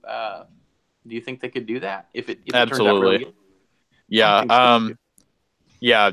They're very, very reactionary to what happens with the films. So I think that if this movie is a success, they're definitely going to tie it into the rest of the universe somehow, or do another one or something like that. So yeah, Josiah, it seems like that's a good word, reactionary, because they've got Shazam coming out, obviously Birds of Prey, but also Wonder Woman, the standalone Joker film. And I'm also reading that they're going to do a Flash film. I guess that'll be the Flashpoint, maybe. And then also a Black Adam, Cyborg, Supergirl, New Gods, and Nightwing. And Green Lantern on top of that. So what I'm guessing, and this is speculation, but based on what you're saying, and I'm thinking that stuff too, but in the back of my mind, maybe what they're doing is saying, well, these are standalone movies. But then, who's to say at the board meetings they're not like, but yeah, if these are real successful, why don't we tie them in and build our universe without having to dedicate ourselves to the universe? Like, yeah. And that's honestly the kind of direction I always kind of hoped that they would go in. because the way that I was hoping that they would do it back in the day when they kind of announced the DCEU and Man of Steel and all that stuff, I thought that it would be really cool if they kind of just focused on telling stories around the individual characters instead of trying to worry so much about making team up movies and all that stuff. Like if they, I would have loved it if they had like focused more on making you know, like a Man of Steel trilogy and kind of expanding on that, and then doing like I don't know, like obviously they're doing Wonder Woman now and kind of giving her another movie and probably another movie after that. But I think that they are stronger when they just focus on telling stories about the individual characters. So honestly, I would be totally fine with that. I don't need, honestly, especially after with how terrible Batman v Superman and Justice League were, where I don't really need team up movies. So yeah, I agree with that. The team up movies don't seem to be working, and it would be so cool to have a actual individual movie that's successful, because you're right, they are actually doing that. They did it with Aquaman, they did it with Wonder Woman, well, sort of with Wonder Woman. She was in the team up movie, but they got, well, I can't remember the director. She was a female, by the way, right? For Wonder Woman. Yeah. Yep. Peggy Jenkins. Yeah. Yep. And so she, you know, they took a risk because they didn't know how it turned out. But in a way, I also think they didn't take a risk because, and I can't remember what else she did, but she was already successful with some other film. I can't remember. Yeah, excuse me. It's actually Patty Jenkins, not Peggy Jenkins. Right. There you go. Yeah. I thought that sounded a little odd. But yeah. She, because she was successful, they didn't really take the full risk. Really, they knew that she would know what she's doing, and they were watching what the MCU was doing. And because they saw this, they kind of got in a hurry. Like, oh my God, let's hurry up. And I hate that too, because I think we think very similarly like this. Like, how cool would it have been to have gotten the Batman movie right, before anything else, a Superman movie, and then the trilogy of the Man of Steel. I liked the Man of Steel. I know it's up in the air. Did you like that one? I actually did. I enjoyed it. I'm not a huge Superman person. Like, I'm not a big fan of the character. But Man of Steel actually kind of made me enjoy Superman for kind of the first time ever. So I thought he was terrible in Batman v Superman. He was just a moping little whiny baby the whole time, pretty much. So I didn't like him that much in Batman v Superman. But I thought that the direction they had him going in Man of Steel was pretty good. So, yep, a lot of people were upset about the fact that he, had to kill Zod. Spoiler, by the way. Yeah.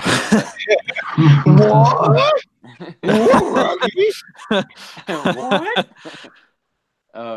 How it should have ended, right? That's funny.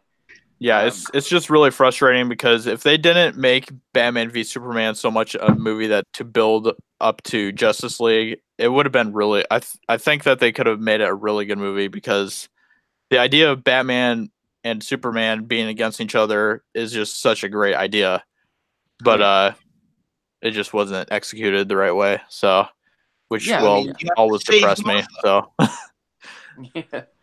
What were you saying, Rant? Oh, you have to save Martha. Yeah. Oh my. Wait, both of our mom's name is Martha. Oh yeah. Wow. Like, I lost my mom. You're not losing your Martha. So bad. Yeah, that was bad. They tried to shoehorn in so many stories, like the death of Superman, the Dark Knight Returns, and basically that's why it didn't work. I mean, they did have a good idea. They did have a good concept. I watched that in theaters. I enjoyed it, but the thing is that they tried to shoehorn in so many stories. And when that came out, when Avengers Infinity War was still in the works, Marvel fans were worrying. They said that, hey, is this going to be the case with Marvel? And, you had the Guardians of the Galaxy, all of these characters blending in together, and it worked so well. So what do you guys think is the difference between the Marvel Cinematic Universe and the DCEU when they blend all of these characters together? Why did the one work, being Marvel, and one didn't, be that didn't work being the DCEU. And it's going to fail with Captain Marvel because if we see a woke agenda, trust me, we're going to blow that shit up in the air when we see Captain Marvel. Well, honestly, I think I have a somewhat good answer to that. Back when what movie was it? Ah, damn. Oh yeah, The Incredible Hulk. When it was Edward Norton as him at first, and they didn't change him to Mark Ruffalo yet. They had Iron Man coming at the end, right? And I remember sitting in the movie theater. I literally jumped up as soon as I saw Tony Stark. I was like, "Fucking Avengers are coming! Avengers are coming!" Everybody in the movie theater was telling me to shut up, sit down, all that. And I bet now all those people in that movie theater like that freaking kid was right. Yeah. You know what I mean? Like I said, they were coming, and at some point we'll get Justice League. Now I was hoping they would be like Marvel and ease into it, but they didn't do that. I mean, they gave us Superman, they gave us no Batman movie, they gave us a Wonder Woman movie, and then Suicide Squad and Justice League, and it's just like they rushed it all. They really rushed it. They didn't just fire the gun. They like had a gun that was clogged. So when they tried to fire it, it backfired. Yeah. Yeah. They got kicked in the face by the recoil. Exactly. So these rich people that run these companies, and I'm not picking on them because they're rich. I think it says something about not knowing what your core audience wants. They were thinking money, and they were thinking, "Oh my God, look how successful the MCU is," and so they got excited. And I please jump in if you agree or disagree. But to answer your question, Katarn, I think that's what happened to the DCEU. And I think that's why, Well, I think that, dude, I think absolutely. that the reason why this happened is what I don't remember who said it. I think it was Josiah or Odin, but there was a significant miss there because there was a lack of a Kevin Feige character person in the DCEU. They had a good story because I'm going to tell you this right now. I've been, especially in Greece, the Marvel versus DC fandom is very intense. With me and my colleagues in Greece back then, I'm the only Marvel fan, and everyone is like DC fans. And I'm going to tell you why. When they saw Justice League, the cartoon, they said, "You know why Batman fits in? And this is so brilliant and ties in so much to a literature character perspective." They said that Batman works because he basically represents human intelligence, us, because you see all these superhuman characters out there. Even Flash he's a superhuman.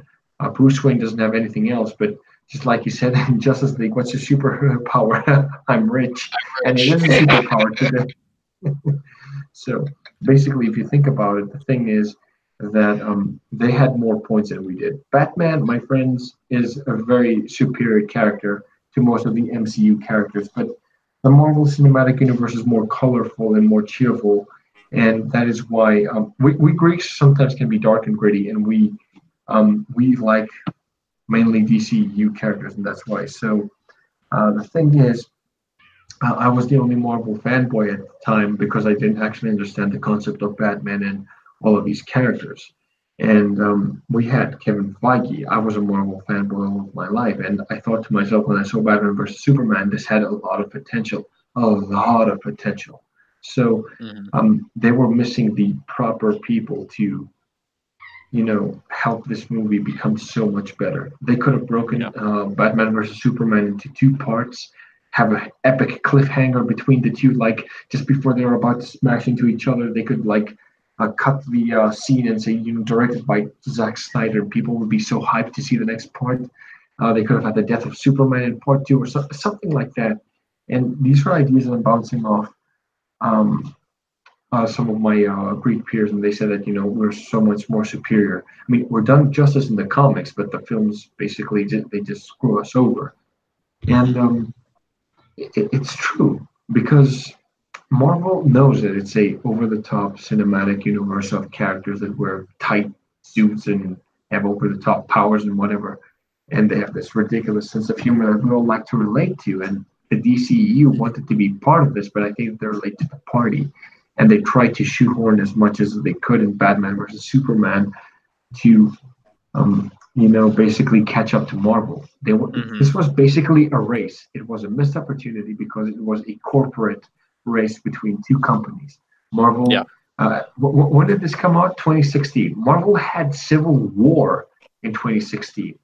Civil War was a huge hit, and that was the first time that DC on the big screen had Batman versus Superman, two major characters, major iconic characters of their brand, of their firm, if you will, on the same story on the same screen. So basically, they rushed it because they wanted to cash in on the whole Marvel cinematic universe thing, and they said we should come up with our own cinematic universe. And you can see that the whole cinematic universe thing was an idea that a lot of people tried to replicate, and they failed. Do you remember the Ghostbusters with 2016 Feminazi Ghostbusters came out and it failed because they wanted to make the Ghost Core, which was a cinematic universe of the Ghostbusters, and then with the Mummy with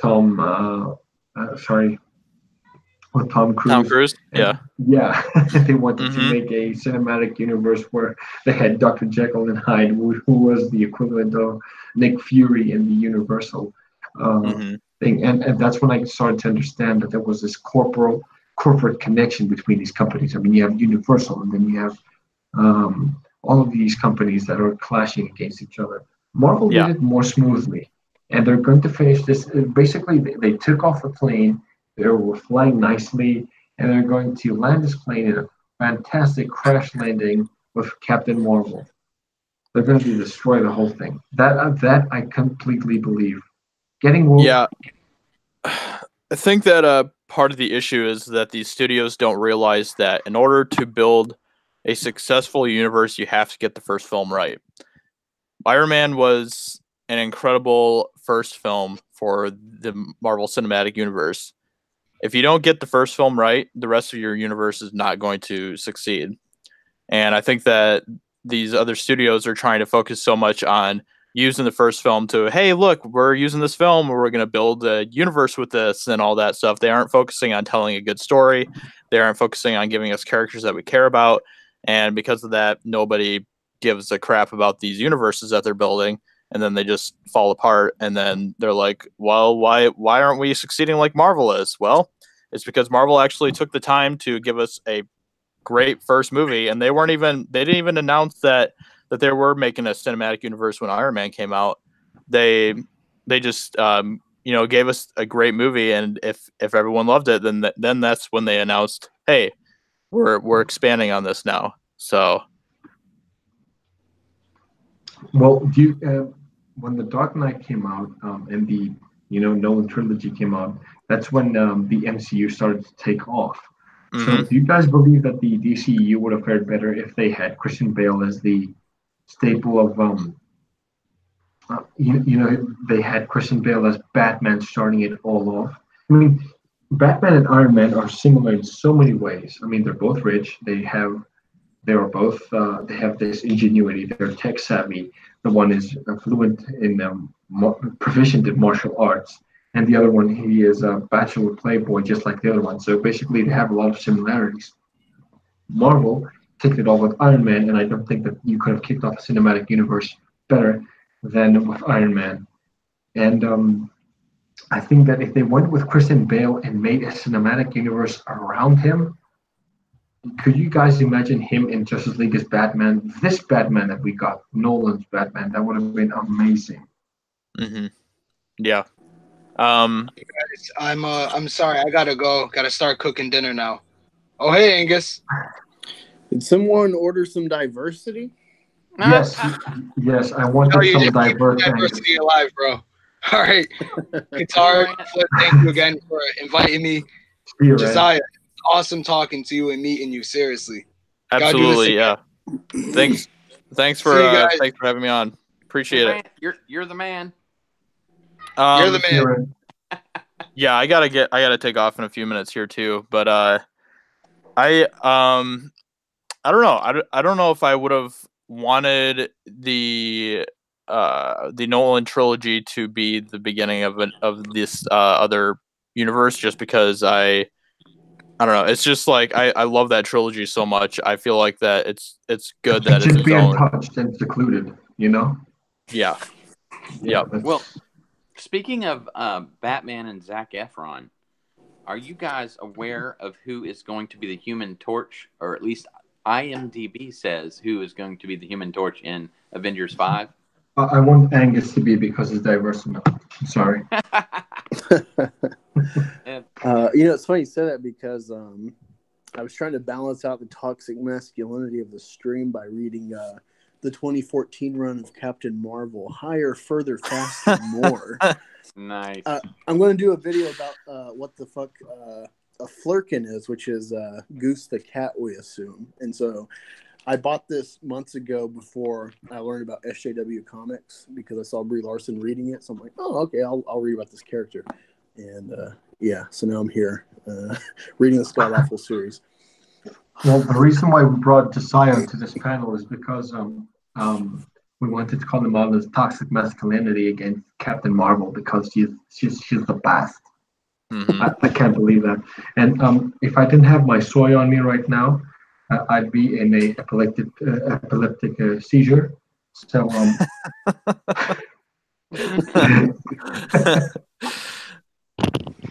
Well, anyway, Zac Efron is supposed to be the Human Torch, so I really hate that. But I mean, I think he'd do okay. What do you guys think? well, he's hot, so it would work. But I'm bummed. Honestly, I think him as a Human Torch would be just fine as long as they have a good counter in who plays the Thing along with that's whoever to be The Rock is going to be Grim. Big Grim. Yep. He's supposed to be Black Adam. Yeah, but it says here on IMDb he's going to be the Thing. Huh. That's interesting. It'd be weird to play both like DCU and Marvel at the same time. Do you think that they will be mixing, the X-Men now that Fox is under Disney, like bringing the X-Men or some X-Men into the Avengers? Because I know that the original Avengers at first were Hulk, Iron Man, Hulk, Thor, Spider-Man, and Wolverine.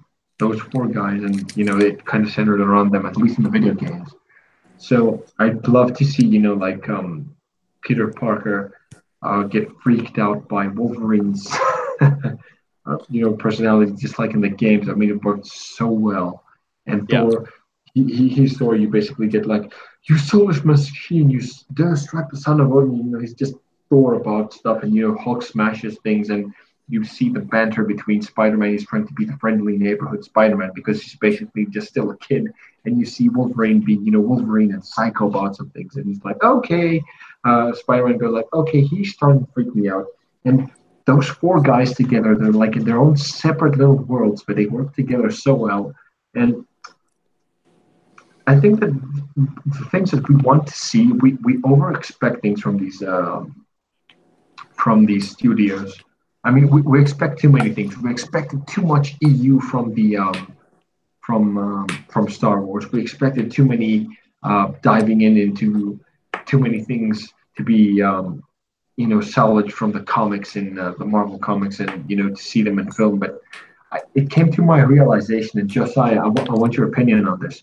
Do you think that what we get in the comics, is it possible to get it on film? I mean, like everything, like the Civil War, the original comic of Civil War, would it be possible to get it on film? I think it would be impossible to focus on all of these characters that we get in Civil War, and I mean in the comic. Yeah, it's I don't think that would work. Translating that to screen very well.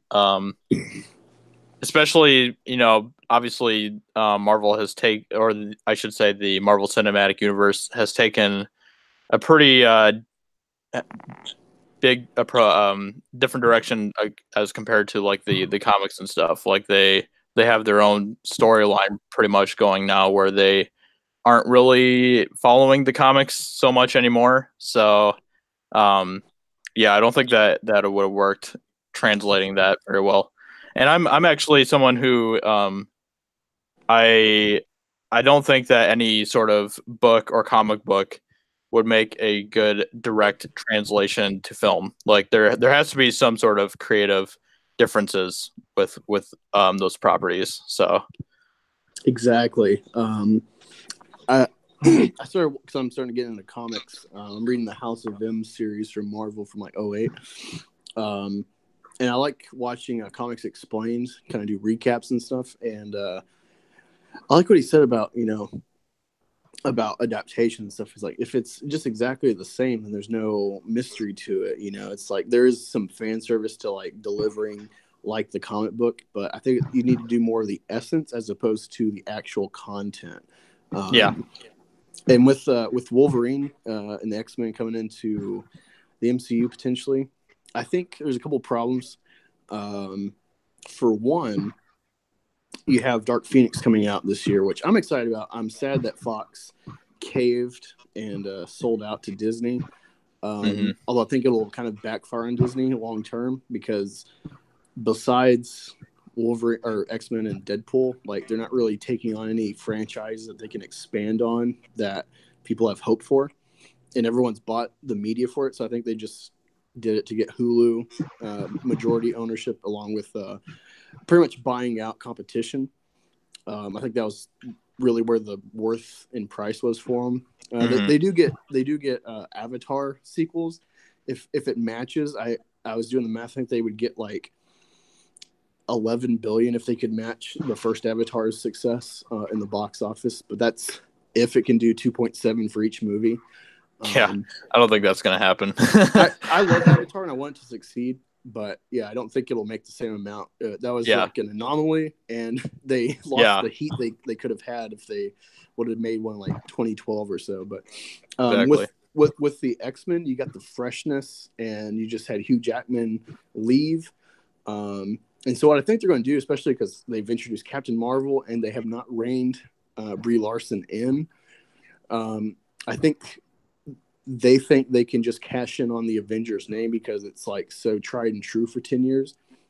And so I think what they'll do is really put their full focus on fan service, trying to maintain the fandom with like the team up movies. But I think they're really starting to interject the SJW politics long term in these films. To what degree, I don't know. I expect it even in Black Widow. And with Wolverine, I think that they would actually, and I think this could actually play in part with the whole Hugh Jackman thing. I think they would go X-23 Wolverine casting, because you could cast a woman, you could still have Wolverine for a plot, but have it be the like clone daughter. I think that could work, but I think they would do it for SJW causes unless they see long term it bombs, and then we'll see. But I just think it's too fresh to really try to capitalize on X-Men. I think they need to wait at least 4 or 5 years to like let people kind of simmer from the X-Men series, because I like it. It's kind of weird looking back that they never tried to sell like a 10-year anniversary for the X-Men movies like Marvel figured out to do. But I'd like to know your thoughts about that, Josiah. Do you think they would go X-23 instead of Logan? Yeah, I would think so. Honestly, like I was actually, I'm kind of in the same boat as you. I actually really enjoyed the X-Men universe under Fox.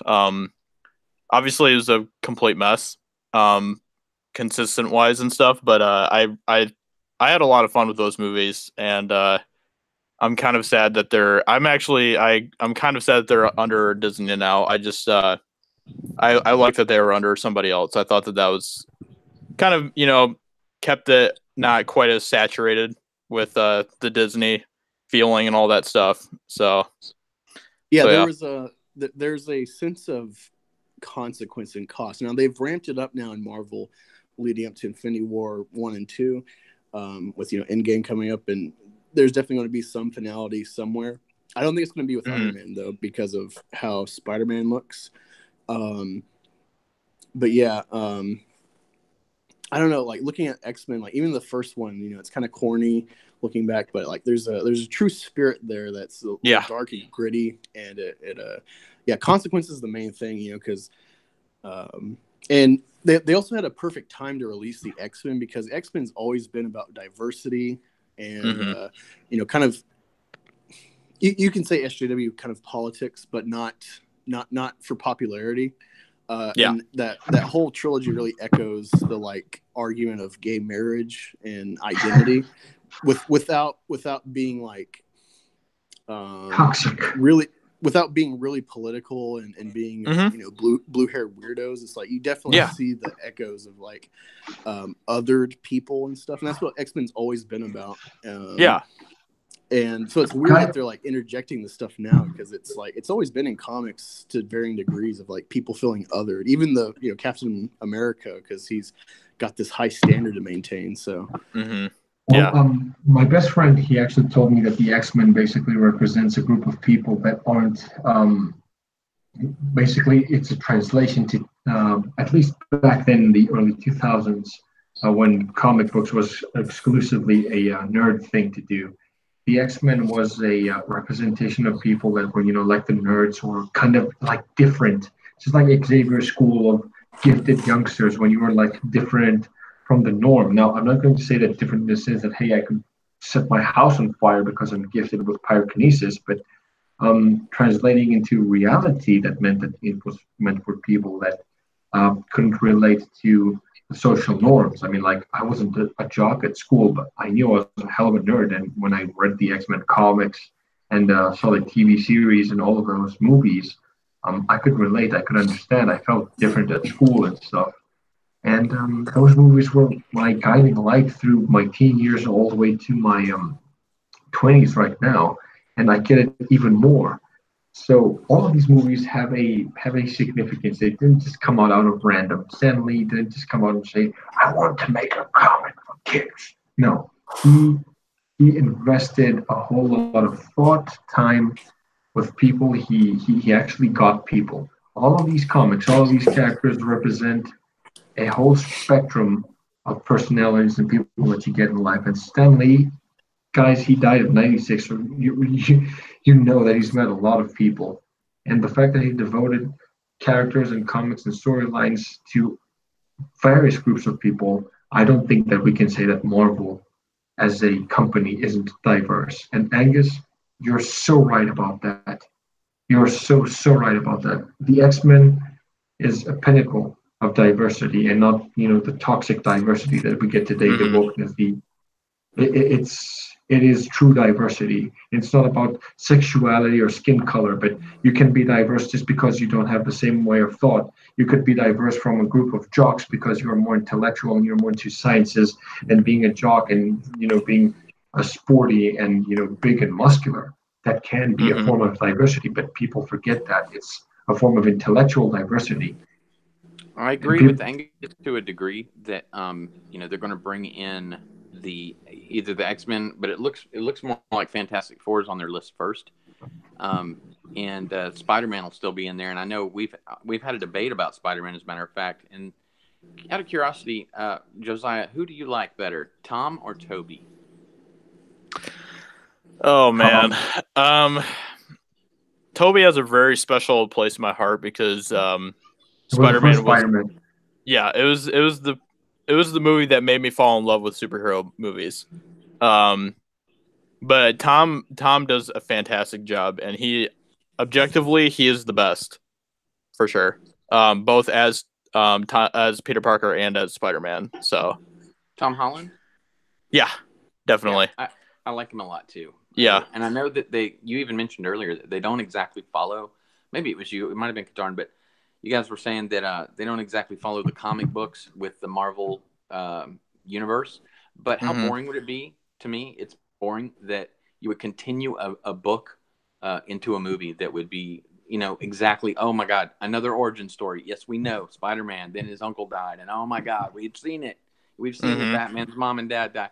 I like that they take it in a different direction. Like they were wise to that because we've already seen 2 reboots. We've seen the Tobey Maguire trilogy. We've seen the Andrew Garfield duology. They're like, okay, the fans know where Spider-Man is coming from. We want just to cut to the chase and give them an interesting Spider-Man character, and that's what they did. They succeeded. Yeah, definitely. Josiah, I actually have a question that might interest you. So I did a video because I loved Spider-Verse, and it kind of that and the success of Venom, which I enjoyed Venom, but not because it's a good movie, but the character interactions were good. I wanted to see that develop with good direction. So my argument is that MCU and Spider-Man are actually in trouble, okay? Because essentially, I think there's like a 5-movie deal for Sony with Spider-Man for MCU, and no live-action Spider-Man can take place with Sony right now as part of the deal.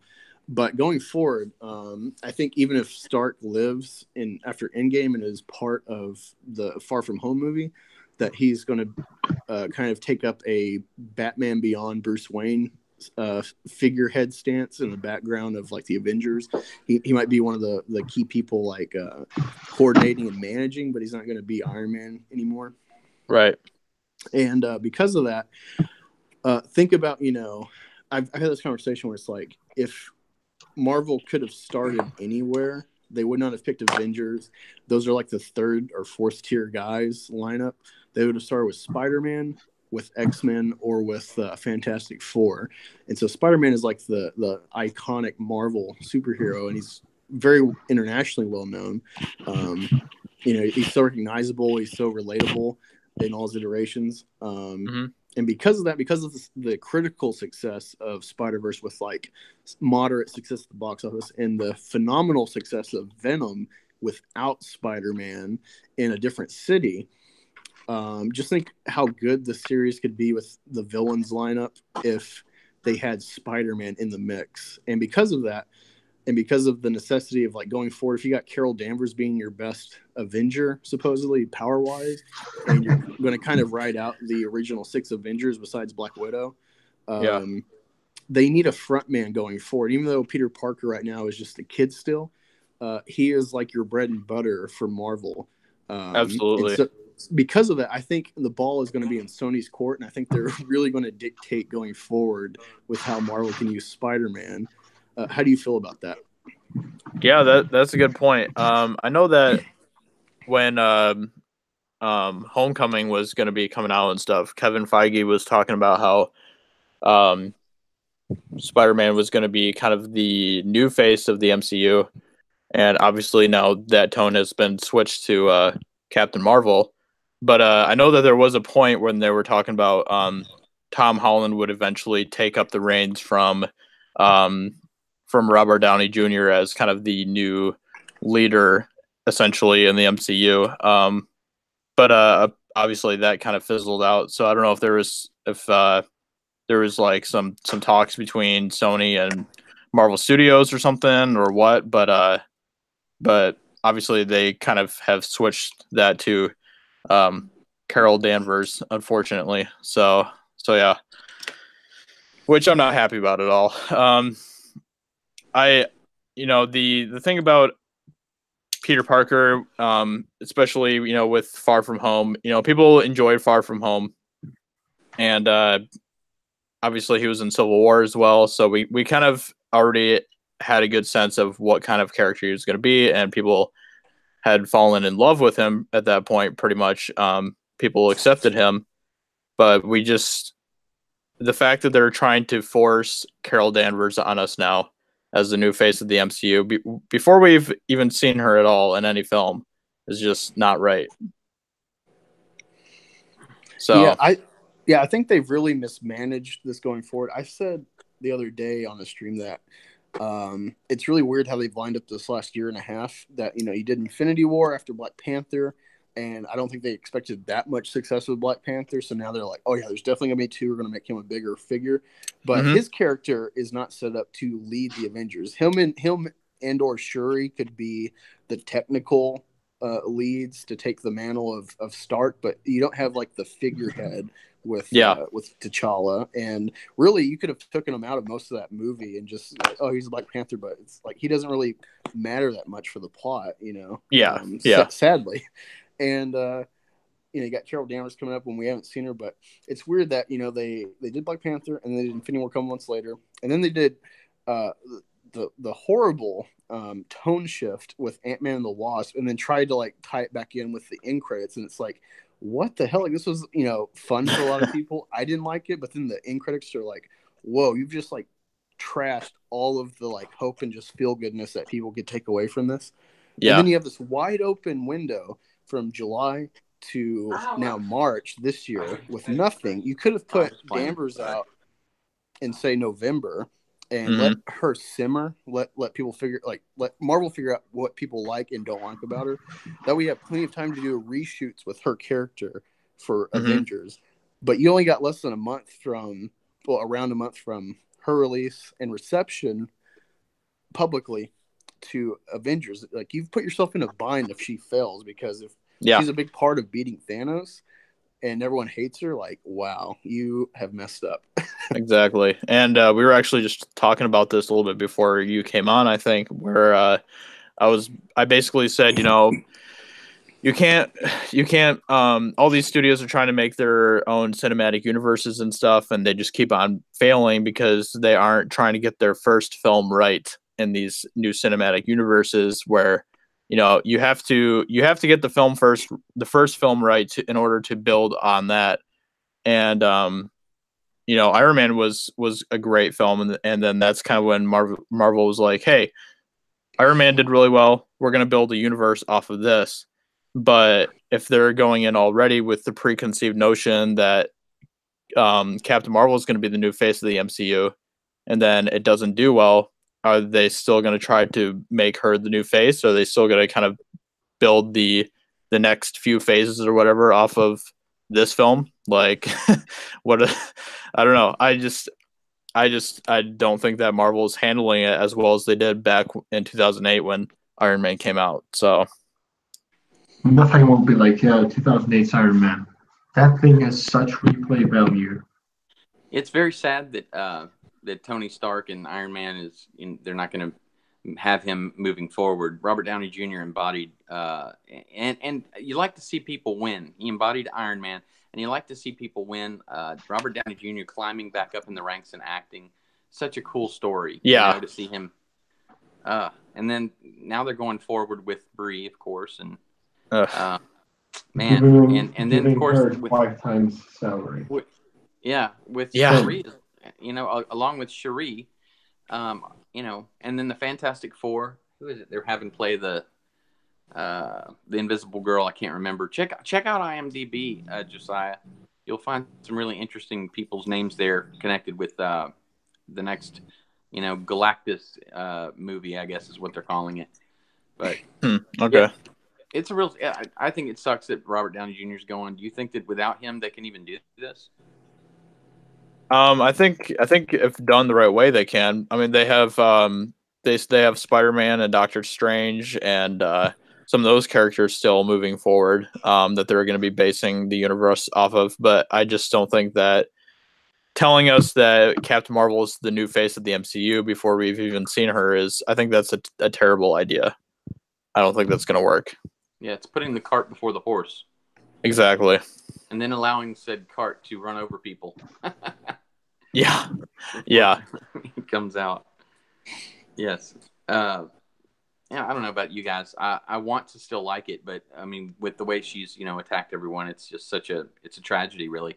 The MCU. Oh yeah, like when they announced Captain Marvel, I was actually excited about it. I was like, okay, this could be cool. This could be a great film. And you know, Infinity War came out, and then we saw the little teaser at the end of that, and I was like, all right, this is cool. And then Brie Larson started opening her mouth, and things kind of fell apart from there. So it's true.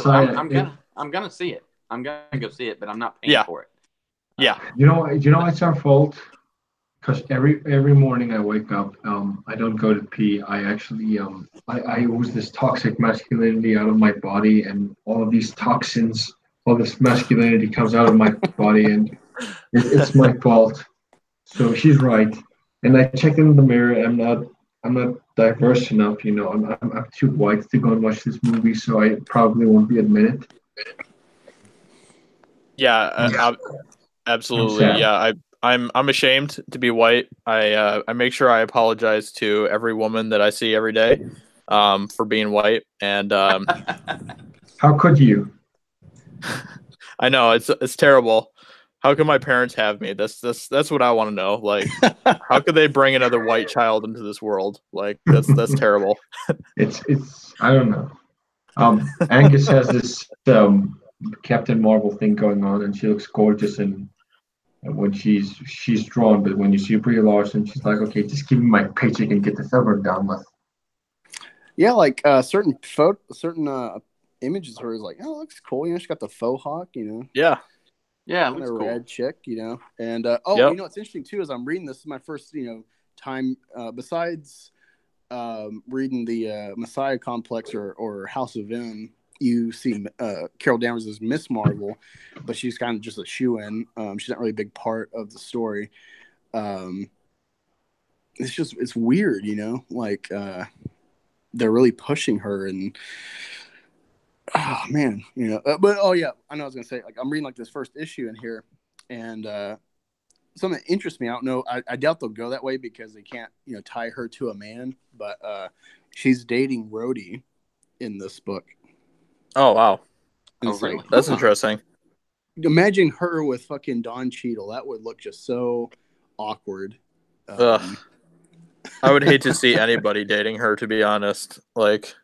I'd feel sorry for anybody who's dating her. If you see her face on a date, she's the kind of person she's like wanting to get the date over with because she wants to sign in onto Twitter and see what everyone is responding to her timeline. It's funny you would say that, Josiah. She actually recently broke up with her fiance.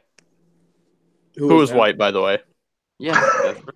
And he's toxic and masculine. That's a problem. Josiah, did you see the video of her in like I think an InStyle interview where like the doorbell rings like oh my gosh, yes. I lost it when I saw that. I was like, are you kidding me? You're in the middle of an interview, a doorbell goes off and you blame it on patriarchy. How delusional do you have to be? I know, you know what? Patriarchy's given her $5 million to play this role. You know, it's like what? Yeah, it's $5 million. It's $5 million toxic dollars. It's a different currency to the U.S. dollar. Oh man, I don't know, man. I thought that Brie Larson was really good in Room. I don't know if you guys have seen Room. Yes, but I thought she did a good job with that. And I liked her in Cloverfield. That was her in Cloverfield, right? No, was it? It wasn't. Hey, I actually saw her a long time ago in the 90s. I saw her in Ed and Eddie. That guy, Johnny, who had the that plank of wood. Yeah, I saw her there. She was great. Plank of wood? Plank.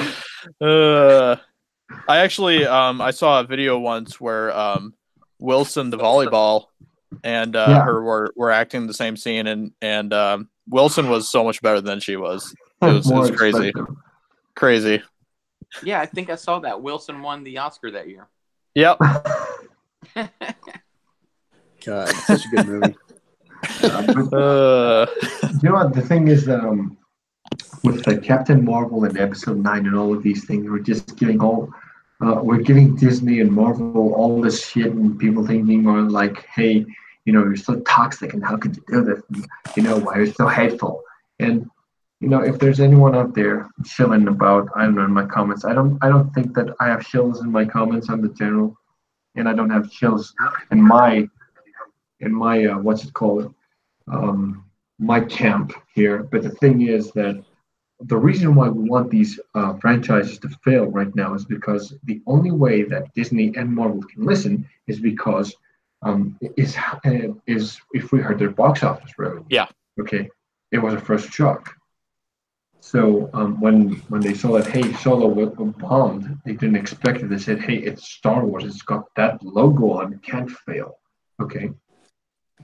And the same thing is going to happen with Captain Marvel. I'm going to see the film because I want to review it.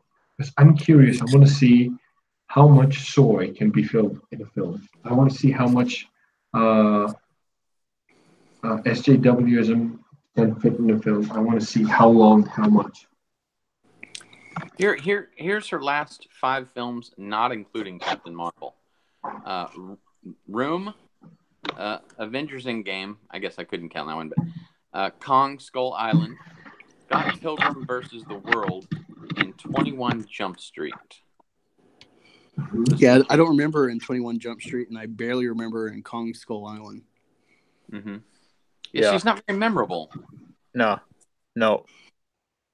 You know, it's funny with like our side of the entertainment aisle and our want for this to bomb.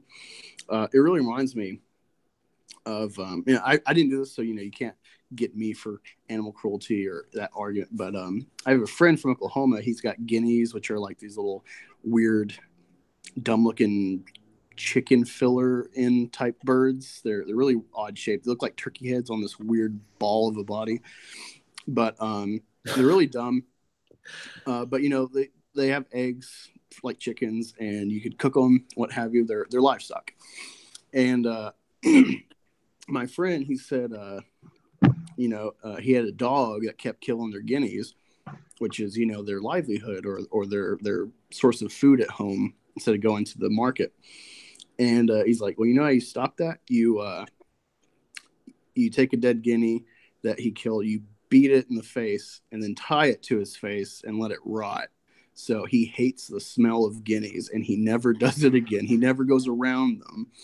And I feel like that's the type of fervor we have to have with stuff like this. It's why Solo failed, and hopefully Captain Marvel will bring in Ghostbusters 2016 numbers. People think it's crazy, like, oh, she's just one little try, or it's just a little phase. Like, no. They really want to go this route, and you have to instill in them the fear to never go in this route again if they want money. Mm-hmm. That's boycotting 101. Have you guys heard of the Mary Sue?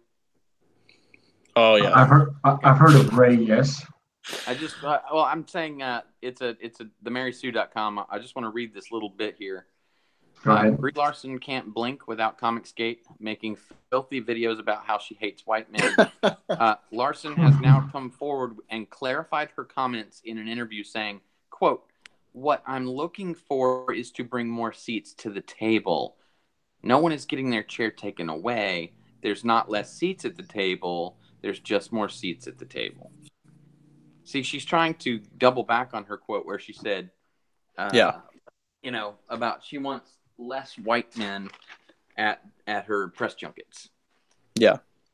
They're definitely covering this with full throttle, even going so far as to say, trolls began to insult her and her film, claiming she was being racist and sexist against white men. They've even spammed Rotten Tomatoes with bad reviews of the film, which has not even come out yet. This is how they see us. Exactly. Yeah. Do you remember when we were the vocal minority in The Last Jedi and it turned to shit in Solo in just 6 months? Vocal minority. Mm-hmm. Yeah, the cool thing about all of this is that I've noticed that the mainstream media has really started to have some backlash towards us over the past couple days in regards to Captain Marvel, and it's great. It means that we're making noise, we're making a difference, and they're noticing. Exactly. And they say that they don't want to give us a platform, but the more that they write articles about us, the more of a platform they're giving us. So exactly. They're giving us popularity. They're giving us views. And a voice. Mm-hmm. Guys, I wanted to discuss this with you. Sorry, guys. I want everyone's opinion on this, but lately we all know that YouTube's guidelines are changing, and basically, it's a form of fascism where you have to say things that YouTube wants you to comply with. Otherwise, you will get strikes, maybe get your channel disabled, or in the least case, get demonetized from some of your videos. Now, you guys believe that this is the case? You believe that YouTube is going woke as well? Because we see this in comic books, we see this in games, we see this in movies, and now we're seeing this on YouTube's platform. YouTube's platform was a place of free speech where everyone could, make a video and say their opinions, and now apparently they want to call us out on that. What do you guys believe, Angus? I don't know. I mean, you got I don't know if I buy into that because like it seems that YouTube is even kind of ambivalent or against like Article 13 and 11 and how that'll affect them in Europe at least. Even if like they got this initiative for socialist SJW ideas and stuff, it's still an American company, and I think to a degree at least they realize that that's why they're successful is this like capitalist market, and infusing initiatives like this is going to hurt them as well. But I it's weird though because apparently they're going to start at least I've seen rumor on Twitter about you're essentially going to have to censor your own comment section if you don't want the brass to like come down on you. So all of I this don't is know. based on monetization, of course. I saw that YouTube clarified on that too, where the whole thing with the comments was that they were referring to content creators who have small children involved with their videos and stuff, where they are basically trying to censor, pedophilia and things like that within the comment sections.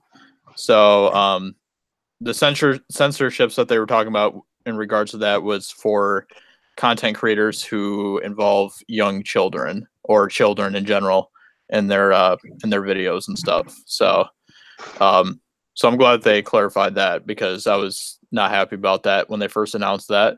So yeah.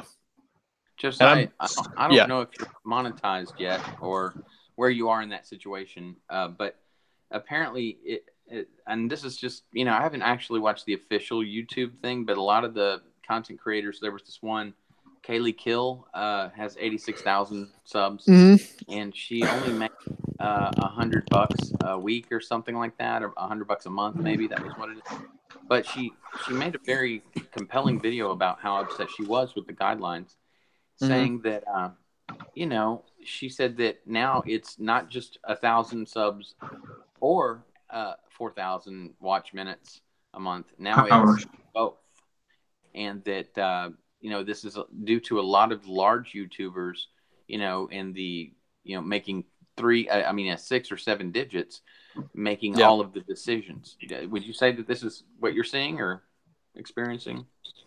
I think that is kind of the direction that things have been heading. I think YouTube Rewind last year was a good indication of that.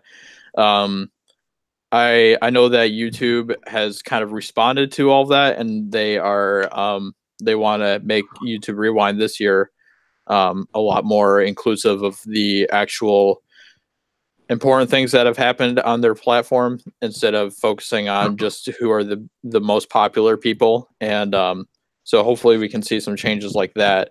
Yeah, I don't know. It's kind of weird. YouTube is just kind of it's an interesting beast, that's for sure. I in some ways I can kind of understand why they limited monetization for certain channels and stuff and all that, and I can kind of understand the reasonings why they did that, especially with some of the people that are on the platform and stuff. They don't want to have them monetized for certain things that they do, but yeah, it's I don't know. It's going to be interesting. I know that I'm actually really surprised that she said that she was only making that amount for every month with her base. I don't know if that's just because she didn't post very much or not, but I don't really know too much about Kaylee Kills. I know I watched her video where she basically talked about the updated YouTube guidelines when those first came out last year, but I really don't know too much about her, but I was surprised to hear that was how little she made from YouTube. Me too. And I tried to post it the other day because I was so upset. I thought, we should know what she's saying. And so I'll repost it because I accidentally forgot to put the link in my post. So I will go ahead and repost that here shortly on the Phantom Collective Twitter. But yes, she did say that. I'm not sure how that works. I'm not monetized. Obviously, I'd like to be, and a lot of other small YouTubers would love to be. Even if it's just secondary income to do your passion, So I just wanted to see what you thought about that, because, I mean, we're all affected. We are all affected by the new guidelines. Absolutely.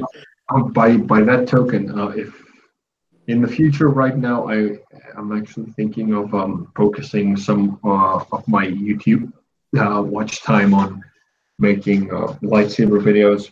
I build lightsabers, and I'm going to try and put some more of my content out there. So if I don't be all cussy and pissy about it, I don't think that will affect me. For example, is that the case? Yeah. Because, I think that, I don't know. I don't think it's really that hard to avoid getting demonetized on YouTube if you as long as you're not like someone who's super extreme in some of the different ways that they they have in their guidelines and all that stuff. I think you should be fine. So without bringing up we're go ahead. People, we can articulate our words without using the F word or basically cussing out. Yeah, Absolutely. I mean, and that's the nice thing about editing and all that stuff as well. I don't know if that's what you're planning on doing, but even PewDiePie, he swears all the time.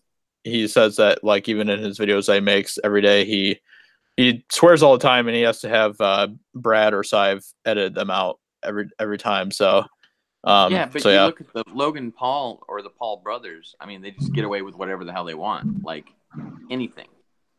Yeah, honestly, I don't really follow them that much, so I have no idea. So I don't either. I see them in virals, and then I just push. I've hit play twice, since the guidelines have come out, and I'm like, do these guidelines not, Apply to them? They just don't apply to them. Yeah, they don't appear to. Sorry, hold on. I gotta eat my door. Go ahead.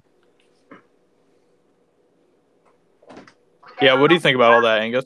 Oh, what is it? About what exactly? I didn't understand the question.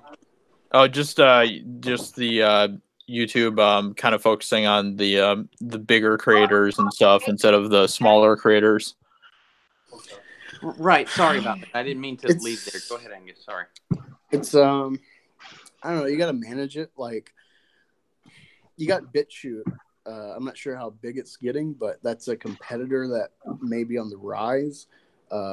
That seems more about free speech than YouTube. So I think what is it's BitChute? Interesting. Okay, I haven't heard of that. Yeah, I've heard David Stewart talk about it. I'm not sure if he's on BitChute as well, or if he's contemplating or he's planning like that to be an alternative if YouTube keeps going down. But I think competition is going to be good for them to help us. But I don't know. It makes sense that like they would focus on like the top heavy, YouTube creators that have like huge followings to like keep them making content and stuff and incentivize them. But like you can't be too top heavy because you want to incentivize fresh meat essentially coming up the ranks. And if you don't, then like the bottom's going to fall out, and people are like, well, sure. Why bother with YouTube? Why help make big guys make more money if like I don't have a chance to even try to compete and rise? But I think it also comes into account with you got people like Jeremy with Geeks and Gamers where he's helping like you rise. He's shouted me out and the Phantom Collective. I think it's all about fan base too. Like I don't know about y'all, but I do not buy into the whole sub to PewDiePie war crap going on with T-Series. It's like, let the market dictate. And YouTube's a global market. And, even if it's just like a bot account, essentially, there's more people that may want to sub to T-Series. And it's like, I'm not going to buy into your war with like the guise of like, oh, sub to a original content creator. It's like not, like some corporation. It's like, I don't care. If YouTube wants to stay afloat, they're not going to only focus on you few top guys. I just think it's disingenuous, this whole like war of like sub to PewDiePie to fight T-Series. Like, I definitely want to know how you feel about that whole thing if you even pay attention to it, because I watch PewDiePie, not knowing who he is till recently, and I'm like, I don't see the merit of giving you a sub. Like, I don't like your content. It's not worth my time. Yeah, I'm a big fan of PewDiePie. I like his personality and stuff. For me, like the whole T series PewDiePie war is just kind of a meme at this point, and it's just funny. So I just get a kick out of all the different supporters that come to support him and all that stuff. I don't really take it that seriously. To me, it's just something fun that's happening on the internet right now. So, Well, Josiah, without saying any names, do you know of any YouTubers that the guidelines are bothering? Some that maybe are monetized and making good money?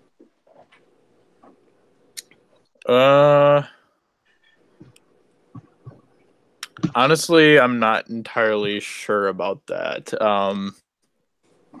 I mean, just saying that, like anyone who is, let's say, I don't know, someone who sells T-shirts, has a Patreon, I don't know, has somewhere upwards of 80,000 or something. Does this affect them? Are you talking about the comment guidelines, or like the new comment guidelines, or which guidelines? Well, I mean, really, I guess the comments don't really matter, because I mean, you just tame yourself, which is unfortunate. It is a freedom of speech situation. Sure. Yeah, I agree with that. Yeah. Clearly, they whatever. I mean, you can be mad, roll your eyes, but nothing's gonna change. And of course, I agree with Angus too. Like the bottom, you don't have people rising through the ranks, you're not going to have a base anymore. But like someone who is in that predicament, do these guidelines affect them at all? No, they already have 1,000 subs and 4,000 watch minutes per month, and it's not fair. Anyone coming up right now is looking at having to do both, not either or, but both. Right. 4,000 watch minutes. It's a lot of work. It's a lot of work. Yeah, it is a lot of work, right? Yeah, it's crazy. Yeah, I don't know. It's really hard to hit both of those. I think you have to be super consistent. I think consistency is one of the keys to the game now with YouTube. So, yeah, and that can be hard, obviously, with some people who have full-time jobs and families and all that stuff. So, speaking of consistency, I just have this announcement to make. Sorry, guys. I have an interview next week for this job. Flip knows about it. This job that I really wanted to land, and by 90%, I might be getting this job that I wanted, which means more time to me, more a better space for me to make videos and content that you guys can enjoy. So, hooray, yay! That's awesome, man. Yeah, this is a success. I just got notice. I know it's kind of late, but my contact just got to me and just said that we're being interviewed next Friday. So, hopefully by next week, I'll be telling you guys, hey, I've got my own place and my own condo as of next month. And dude, that's awesome. Congrats on that. I hope it goes well for you. I'm happy that I keep notice of this panel. So, go ahead. Yeah, no, I was just gonna say I'm blessed to be in a position where I've been in videography and filmmaking and YouTube for like 8 years now. So I've been able to really focus on my channel in the past 7 months since it's been up and stuff. So, I have a lot more time than others do, but I know that a lot of people who maybe are, have full-time jobs doing other type of work and stuff, it can be a lot harder for them to get into the whole YouTube and stuff. And I meet a lot of people. I talk to a lot of people on YouTube who are discouraged by the 1,000 subscriber, 4,000 hour watch time, I guess, milestones that you have to hit. So yeah, and it sucks. It really does. Because this could, here's why it's concerning to me, and it should be for people who are at 80,000 or more or whatever. Maybe not the people with 1 million subs, obviously, but because they're doing this now, Is this a server issue? Is this because their servers are too full? They don't want to invest the money, and they maybe want to limit the amount of new people because they're growing into such an amazing amount of people that are starting YouTube every day. It's growing and growing and growing. Oh yeah. I think they're definitely trying to put some sort of cap for people and something to kind of keep, especially since the ad revenue, advertisers, all that stuff is now such a huge part of YouTube.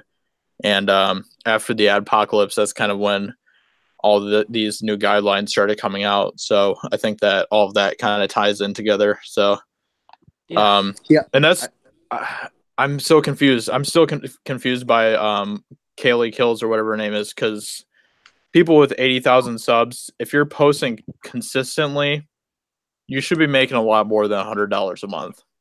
A lot more. Doesn't it seem like she's making people worry or something to get views? I don't know. I don't know. I have a hard time believing that that's the amount she's making unless she only posts like one video a month or something, and it only gets like a few thousand subscribers or something. I don't know. Well, maybe her problem is that no one cares about her content, so her longtime fan base isn't tuning in anymore. Yeah, and I kind of did some digging into her channel, and she seems like she posts a lot of just random content. And if you don't have like a focused niche or genre of what your channel's about, that can also hurt your channel as well. So that's true. I don't listen to her ever, really. I just I was in the middle of doing a whole bunch of stuff, and I got wind of it from someone else's video. You might check these guys out, J&J Comedy. They're hilarious. And they made a funny video about gun control and how YouTube is not allowing automatic weapons in your videos anymore, which turned out to be a joke, but it was funny. And so I was like, at the moment, I thought it was real. So I went, okay, YouTube guidelines. I hit that on the search, and that's who came up on my top for whatever reason. So, but I have the video. I will repost it.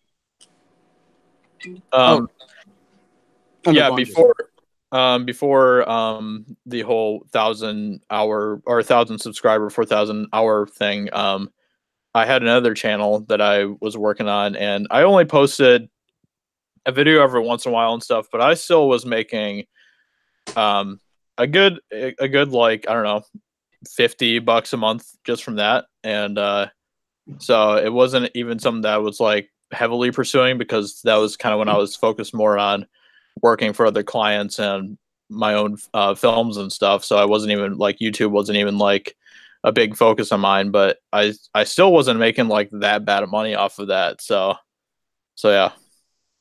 And then obviously the new guidelines came along, and that kind of put a kibosh to all that. So right. True that. But before you continue with the YouTubes, I forgot a point about Captain Marvel. So I know you saw it, you liked it. What did you think of that Captain Marvel artwork with the nice tushy? Yeah, I was actually going to point that out. Much more of a high quality tush than Miss Larson has, that's for sure. Well, I guess, as aside from the joke, like, what do you think of that with like her kind of politics and stuff, and her defense that she has from the media against us? How do you feel about that, given that like her politics are probably going to be all about like body shaming and the male gaze and all that crap about the false narrative of like men make us buy makeup and look pretty, that whole narrative. There's this ad that basically disproves all of this. It says that we women don't want equal pay; they want more, because their haircuts cost more, their makeup costs more, their clothes and their shoes cost more, and because of fashion choices and their entitlement to fashion, they believe that they should get more. So it's not that we men make them wear makeup. I mean, if you like the girl a Sunday morning after she's wiped off her makeup after Saturday night, I'm pretty sure that you're set to go. So it's not about makeup anymore. That's what I believe.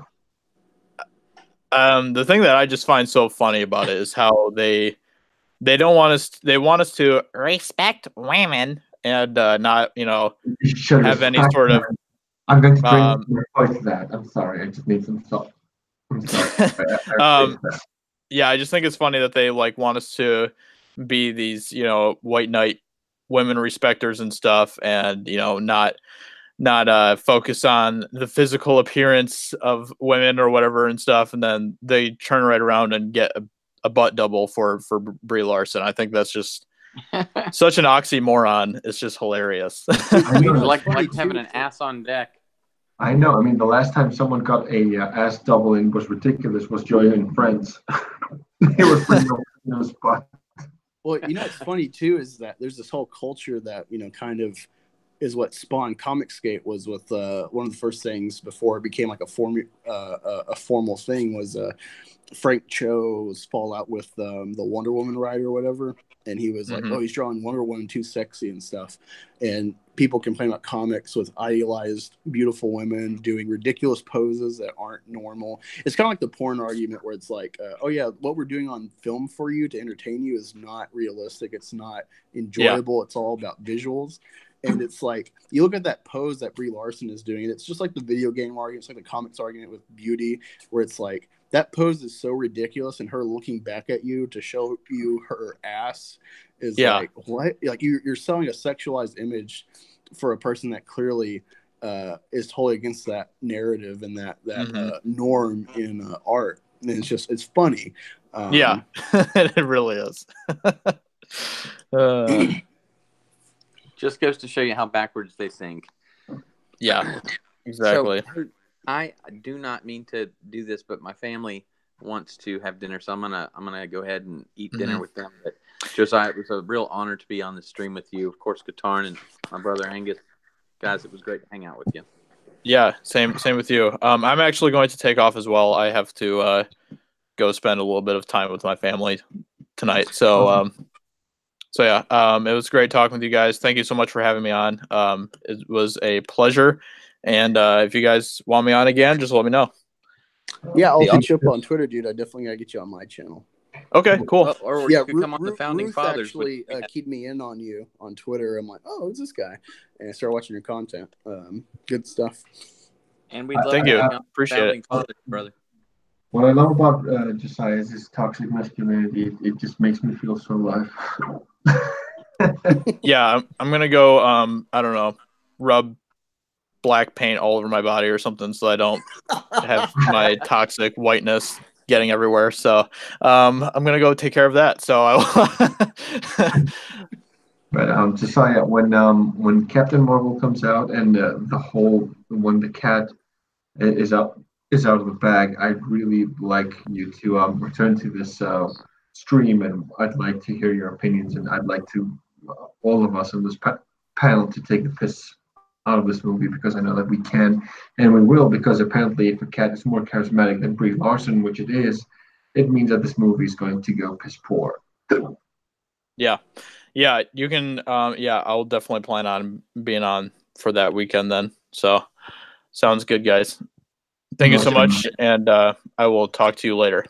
Thank you so much for coming on. I really appreciate the fact that you took your time and came on, and we'll keep in touch. So next time, if you want to come on, I'll let you know, and just we'll be in touch. Okay, sounds good. All right, thanks, guys. Appreciate it. Take care. Later. Cool. All right, I'm So- going to go eat. Take care, guys. Thank you. Anyway, later, Flip. See you, bro. See you, See you around, Flip. And I am left with Black Angus. I am left with diversity itself, ladies and gentlemen. I feel honored because, my soy by my side and Angus's diversity makes me strong, because #diversity is strength. And we need this right now. Yeah, it's funny. The whole diversity is our strength. It's like, well, how? That funny memes of all that, the NPC hardware frying. It really is a valid argument, though. It's like, how is that? Just because you get different skins or genders on a panel or what have you, like that doesn't. If you're all thinking the same, there's no real diversity. There's no, because like how a white woman in America sees the world, supposedly as a minority, is totally different than what a Middle Eastern man who's probably a Muslim sees the world. How is that? I mean, how is a white woman a minority to a white man? How is someone of the same skin color but different gender a minority or majority? I don't understand politics, and it's a good thing that I haven't tried to. When I was in high school, I had this classmate of mine that was trying to get into socialism, politics, and all that stuff, and it seemed to me as very confusing. And he said that one day I'm gonna have to learn these things, and I said, why should I? I mean, like, I don't give a damn because from the dawn of humanity, politicians have been nothing but friggin' liars. And it said, you sound like these corporations, man. And I said, okay, yeah, if you're one of those guys, and okay, I don't want to have this conversation. Right now, I'm not in the United States, but my father, he's reading these very exclusive books, and he said that, I don't know who's going to like the comment section, but I don't care. But I know that you, Angus, will find this interesting. Trump and Putin are two of the leaders right now that are part of the white fraternity as opposed to the black fraternity. And I'm not talking about skin color, I'm talking about their objectives and goals. And the white fraternity are basically conservatives that still want conservative values to be retained in the world. So, these are the two last like emissaries of this ideology, and after them, we don't know who's going to come run. I mean, like if we get Ben Shapiro as president, then okay, yeah, I'm on board. But the thing is that things are changing right now, and my dad made me realize this, and he's reading this book. So I don't think that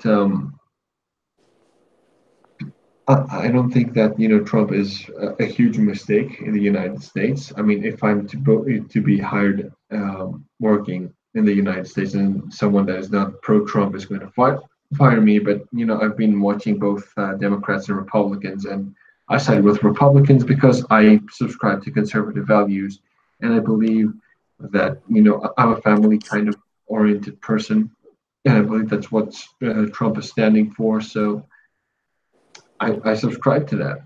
And I'm telling you this because my country right now is governed by a strict leftist regime. Yeah, it's weird. I think about this stuff a lot because I'm a dad. So I think about like what's it going to be like when my son's in high school, and what's the culture going to be like.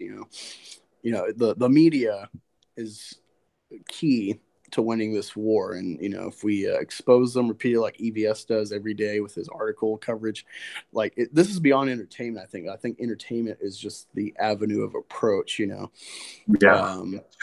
Before they tried to destroy religion and like the Nazi regime, the communist regime, and it was only like a lukewarm reception because people still cling to that. I don't mean that in like a derogatory Obama type of way where he said clinging to guns and religion, but like you can't. It takes a long time to diffuse that enculturation from a society, and I think governments have figured out that it doesn't work. And so the avenue of approach that has had some success,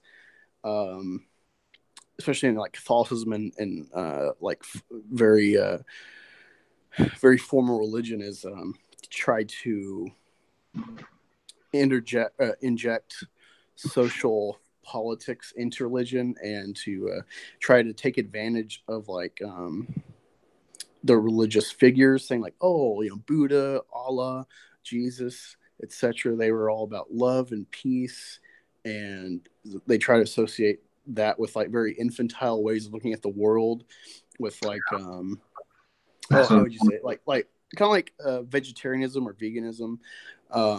I think every kid at some point, unless they grew up on a farm or something, they contemplate this at least, where it's like, I don't want to kill animals. I don't want to eat meat because it kills animals, and I like animals. But then you realize, unless there was like some sort of like true scientific breakthrough with like proving consciousness in most animals, making it objectionable to eat meat, like it's never really going to change. And so you kind of like come to reality, and you're like, why does it matter? We're the top of the food chain, even if it's just a very isolated view of ourselves.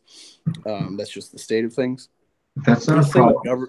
it's the same with government. You know, we look like they try to push these very infantile views of like, well, it's not fair that everyone can't have the same type of house and the same type of car and opportunity and this and that. But then, you know, it's funny because you compare that with the left's rabid anger that I agree with like creationism in school and stuff. It's like, no. It's all about science, all about evolution. Exactly. They're all about that. And I agree with the evolution argument against creationism. But it's funny that they're so rabid for it, and yet they hate the reality of social hierarchy and you know, essentially the like social Darwin idea of, you know, survival of the fittest in society, which is what capitalism breeds. It breeds the best out of competition, you know, and it's just funny. It's a funny dichotomy.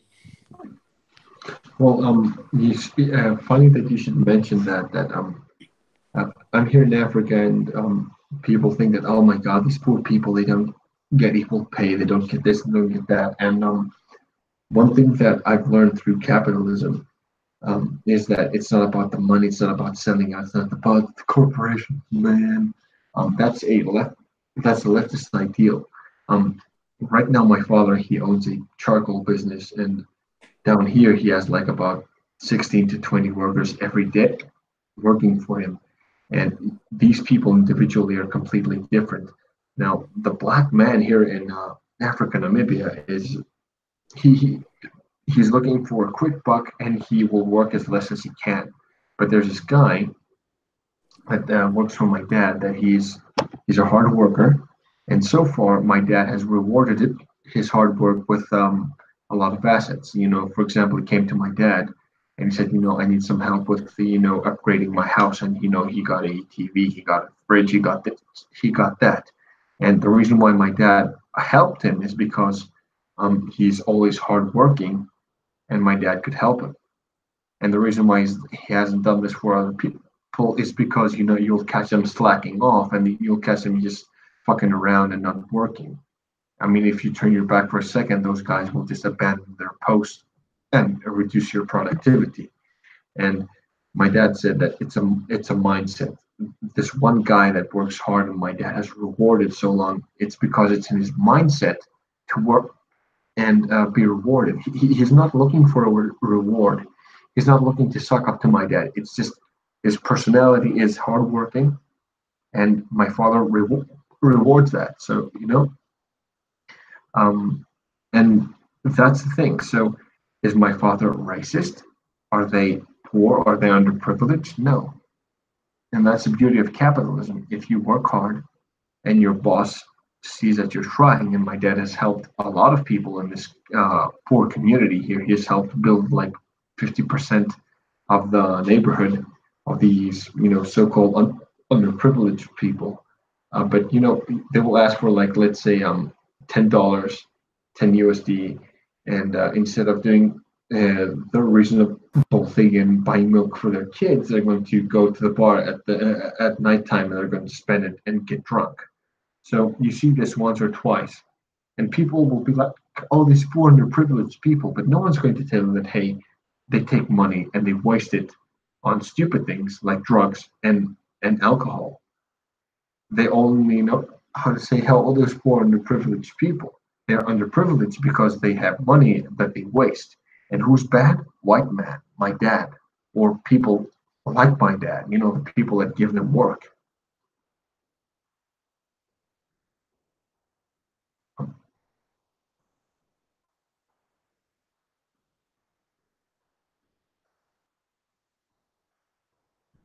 Oh, Angus is off.